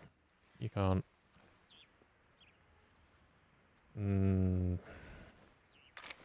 Oh, fucking elite. How the fuck does this shit work in? I'll Minecraft my way through. Nope. That would take me hours. Wasn't there a way of doing this where you come out from underneath? I'm pressing every button. I don't think it works that way. I think you'd have to... You can drop down in here, but you can't. I'm pressing circle, I'm pressing triangle, I'm pressing X. It's not a thing.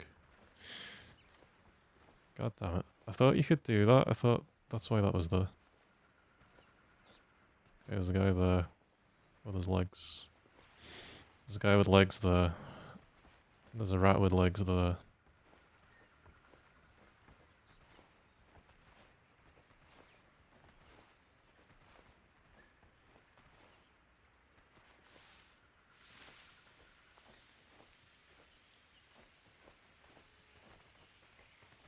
I got no camo. No camo whatsoever.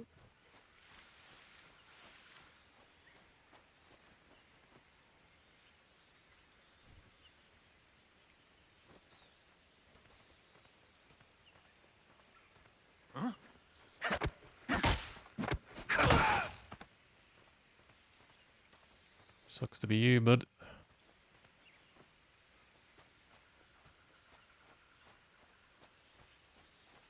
There's the barrel you can push.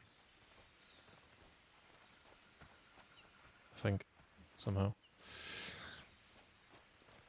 Let's go up the ladder then. What's up here?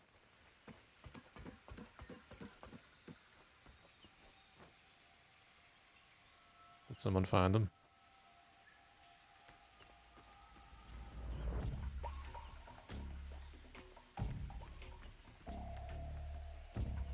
Where the fuck is Sokolov? He's in that room, isn't he? Right underneath me.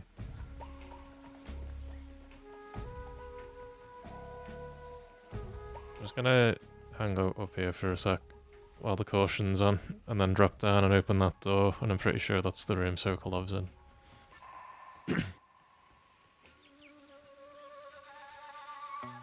Hey, how you doing?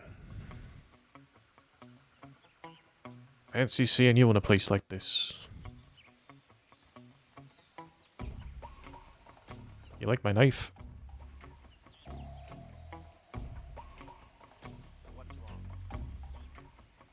Yeah, I like my knife too. HQ, respond. This is HQ.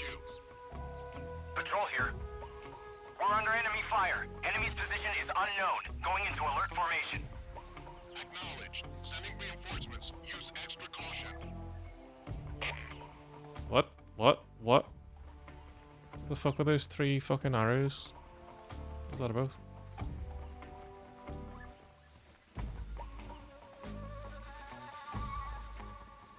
You can't possibly fucking know where I am right now.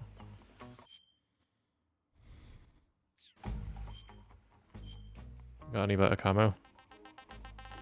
I actually don't. I can go to Sokolov in the caution state, just not the alert state. So I am allowed to,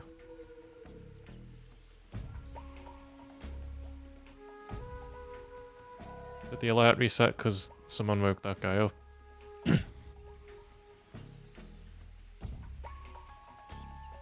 Do not climb up this ladder. If you climb up this ladder, you're cheating. You can't possibly know I'm up here.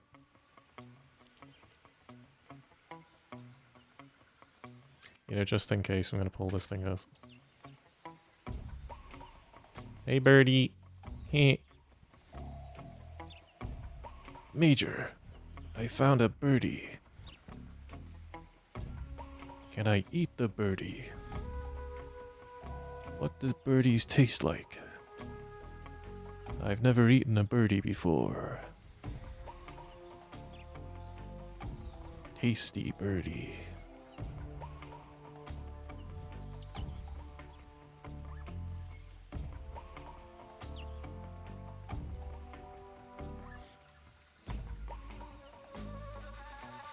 My face is blurry.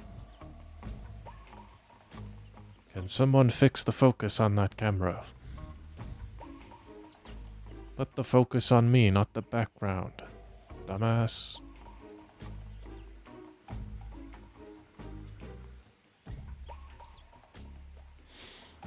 I can just approach Sokolov in the caution state, but I'd rather not risk it. I'm being cautious myself, you see. Could say I'm also in the caution state.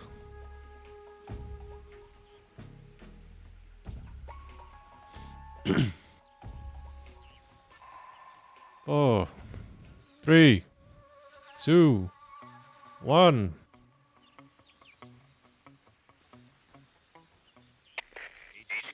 HQ. This is HQ. Patrol here. No problems detected. Understood. Return to your position. See, everything's okay, everything's alright. Isn't that right, bird? Goodbye. Goodbye, bird. Goodbye, friend. Hey, there's another bird right there. Hey. I'm sure I'm missing collectibles here, but I can explore this place after I do the revolver ocelot thing, can't I? Anyone? Oh, there is one guy there. Hopefully he doesn't fucking see me. Shit. Turn around. Snake, turn around! Turn around, Snake! Under attack? Oh my god, brother!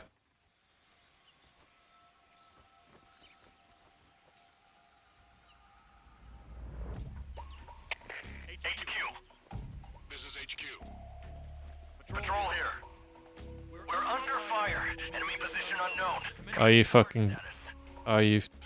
Use extra caution. Are you for fucking... Are you for fucking real? Are you being for fucking real right now?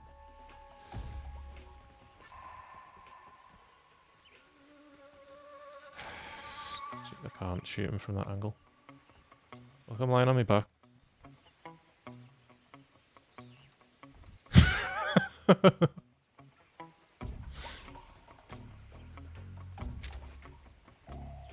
Don't climb up that ladder, I'll shoot you.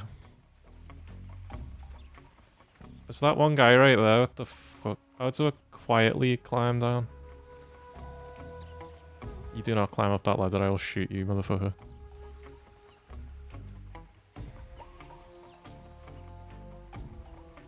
I'll throw you off the damn roof. It's my roof. Just having a nap.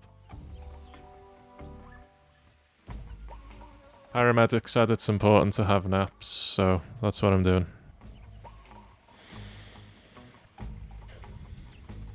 Make sure you get plenty of sleep, Snake.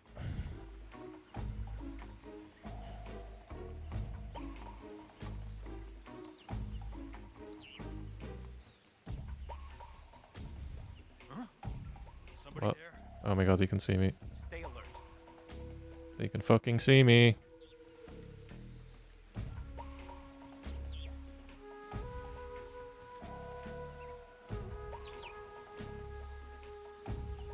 Someone's gonna climb up the fucking ladder at some point. Yeah, this playthrough sucks. This is some garbage gameplay right now. So I don't know what the hell I'm doing. I'll have to do like a do-over. My plan is basically do a really bad, terrible playthrough of this game today and tomorrow. And then on the weekend do a semi-competent playthrough. Where I've had me practice run the way.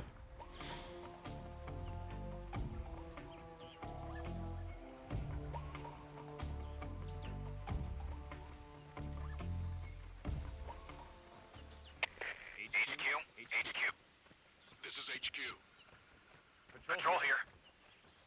No problems detected. Understood. Return to your position. Don't look at me! I know there's a way to drop down and then go into the door. I know there's a fucking way to do that. I know that's what you're like supposed to do. Like, I know I've gone the correct way. But how do I quietly drop down? Who's like causing me issues right now? Is it just that guy? Because I can just shoot that guy. I can't quite shoot that guy.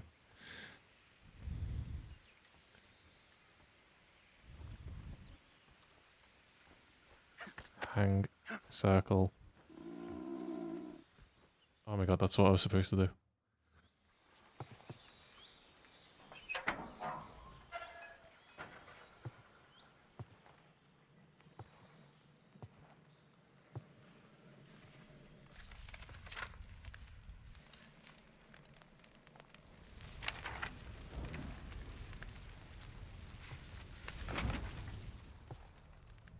You must be Sokolov.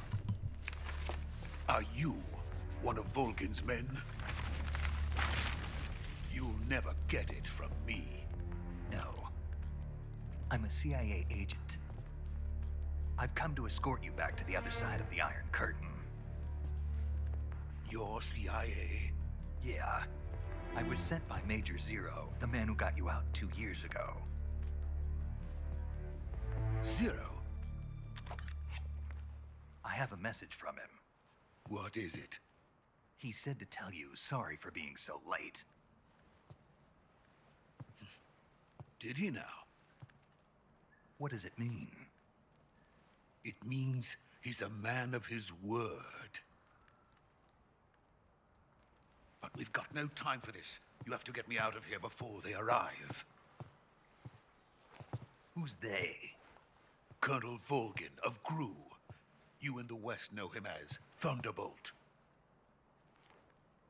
Thunderbolt? Never heard of him. He's a member of the Army's extremist faction, a man who seeks to seize control of the motherland.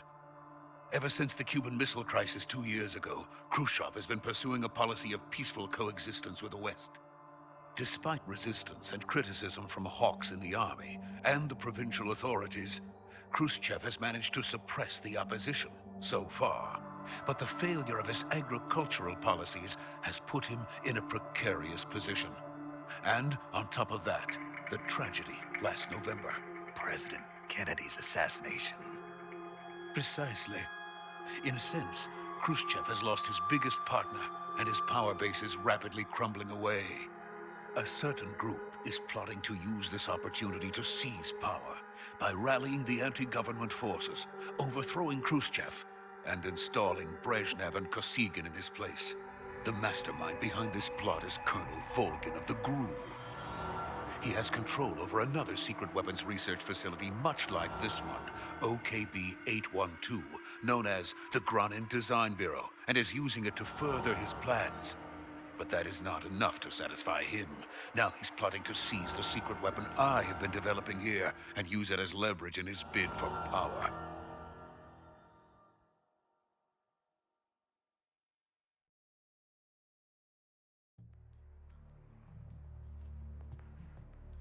The intelligence says that they are going to make their move during the test. Then, the soldiers outside. Exactly. They wouldn't need that many men just to keep me inside. Their orders were to prevent Colonel Volgin from capturing me. Even if it meant killing me in the process, or so it would seem.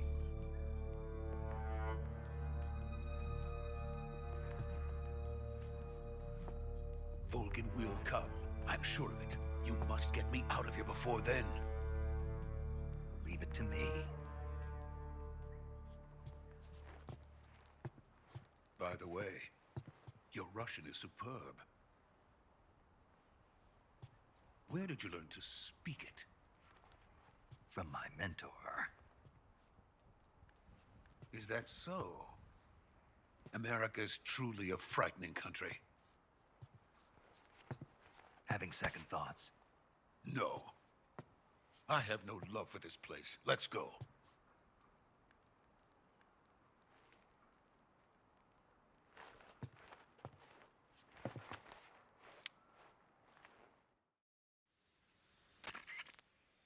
Major, this is Snake.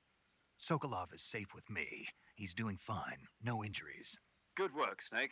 Now hurry up and get Sokolov to the recovery point. We'll rendezvous with you there. Roger. What about the sentries? I managed to get past them. I see. What about the boss? We lost contact with the boss some time ago. What happened? It's probably just a weak signal. Just hurry and get Sokolov out of there.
Freeze!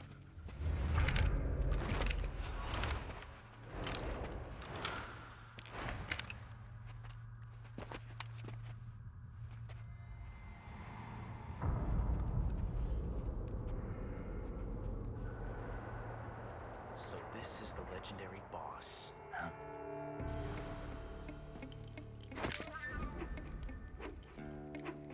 Huh? We meet at last.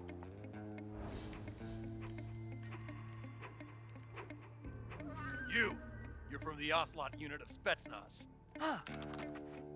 What's a crew soldier doing here? Soldier?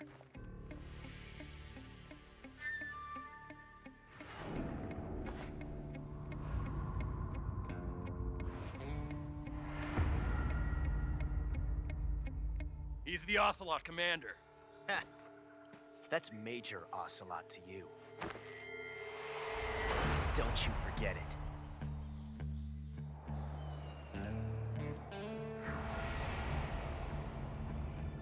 Sokolov is ours. Now get out of here. And Ocelot never lets his prey escape. What?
I can't say it feels good to kill a comrade, even if it is for the GRU. Sokolov, take cover. Huh.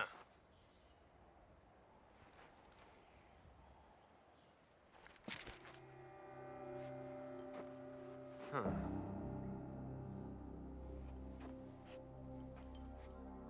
You're not the boss, are you?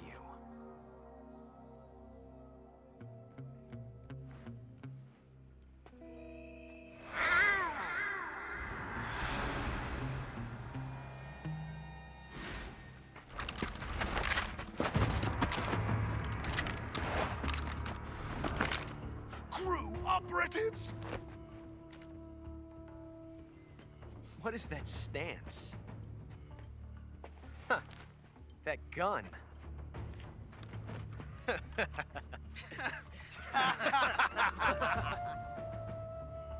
If you're not the boss, then die.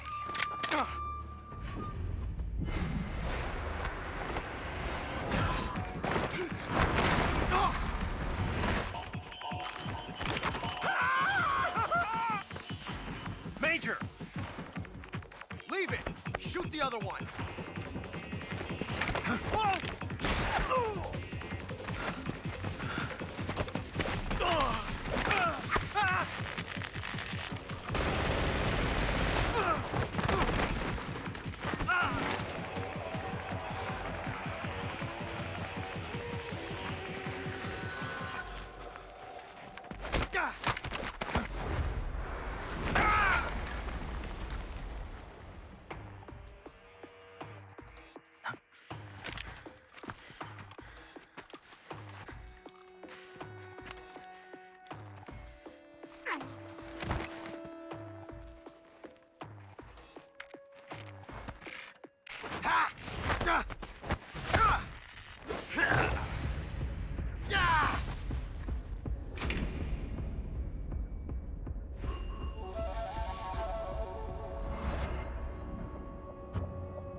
You ejected the first bullet by hand, didn't you? I see what you were trying to do. But testing a technique you've only heard about in the middle of battle wasn't very smart. You were asking to have your gun jam on you. Besides, I don't think you're cut out for an automatic in the first place. You tend to twist your elbow to absorb the recoil. That's more of a revolver technique. You filthy American dog!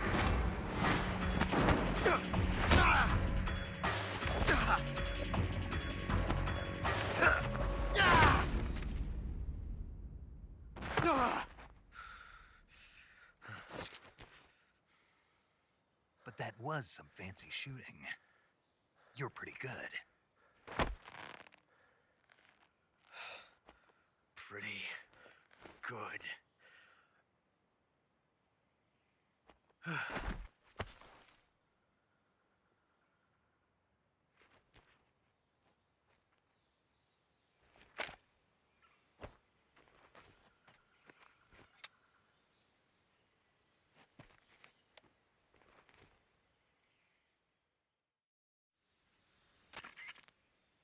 Major, do you read me?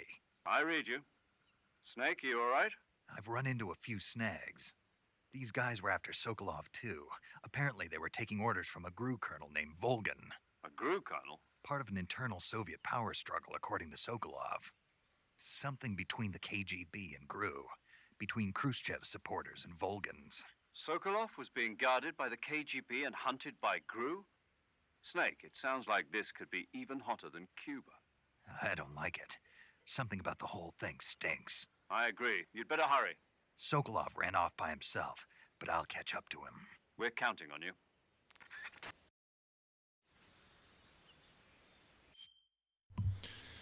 You know what, I have a bad feeling about this Ocelot guy. He just looks a bit sus, doesn't he? My instincts are telling me the world would be better off without him somehow. Maybe, things will play out better if he's, not with us anymore. So, yeah, I'm just gonna take care of that real quick. Wait, let's check that it auto-saved first. It did auto-save. Okay.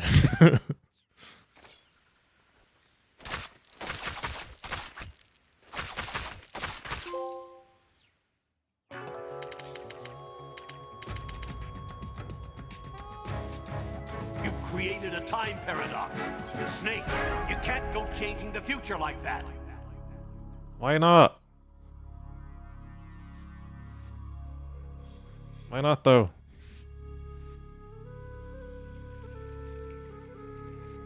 Ocelot is a dad. Congratulations.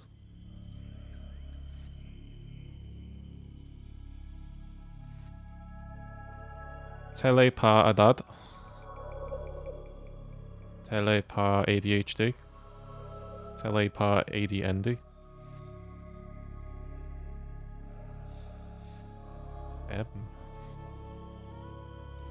What's happening? Time? Oh no! It's a time paradox! Exit. Time paradox.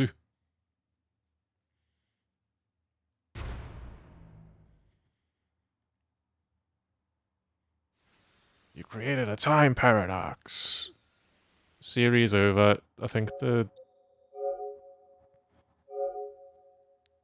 create the Ocelot time paradox. See, they made a trophy for it and everything. Okay, we're gonna pick him up. You won't wake up, will he? Mousetrap. Will this guy wake up?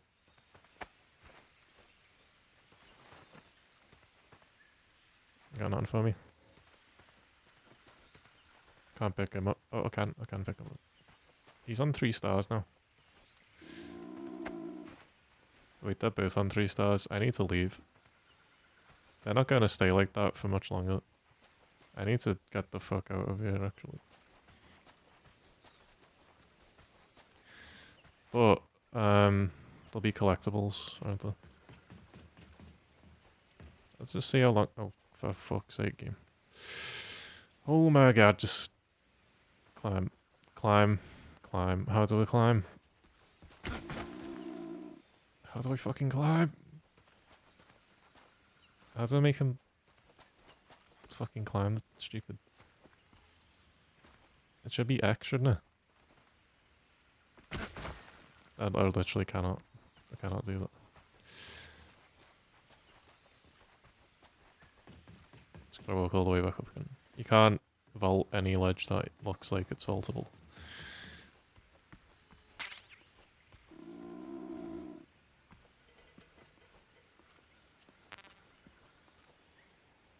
Wait, won't that kill us a lot?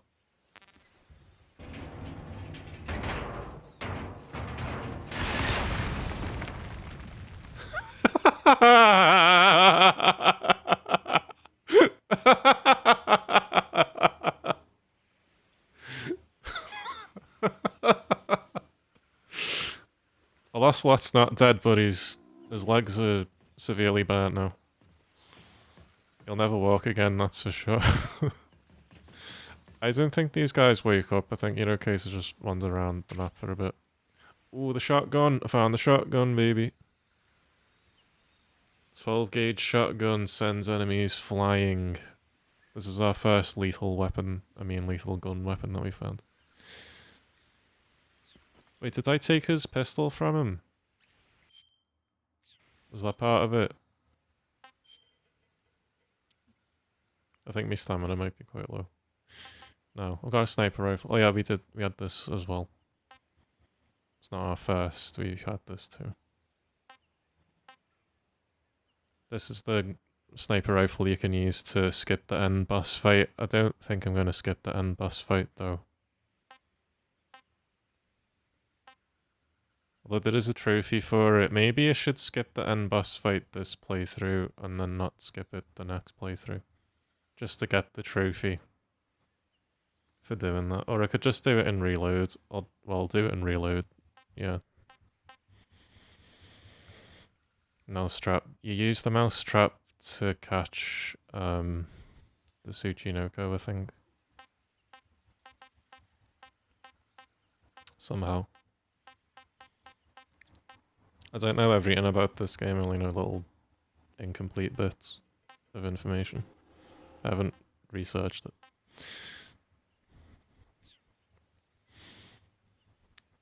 My stamina's really low. I'm hungry.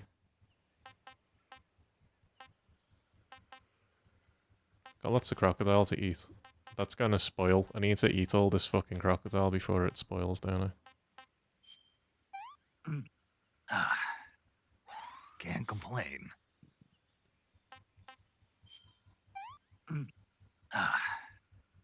Pretty tasty. Wasn't it a thing where when you hit, the more times you eat the food, the better it starts to taste or something?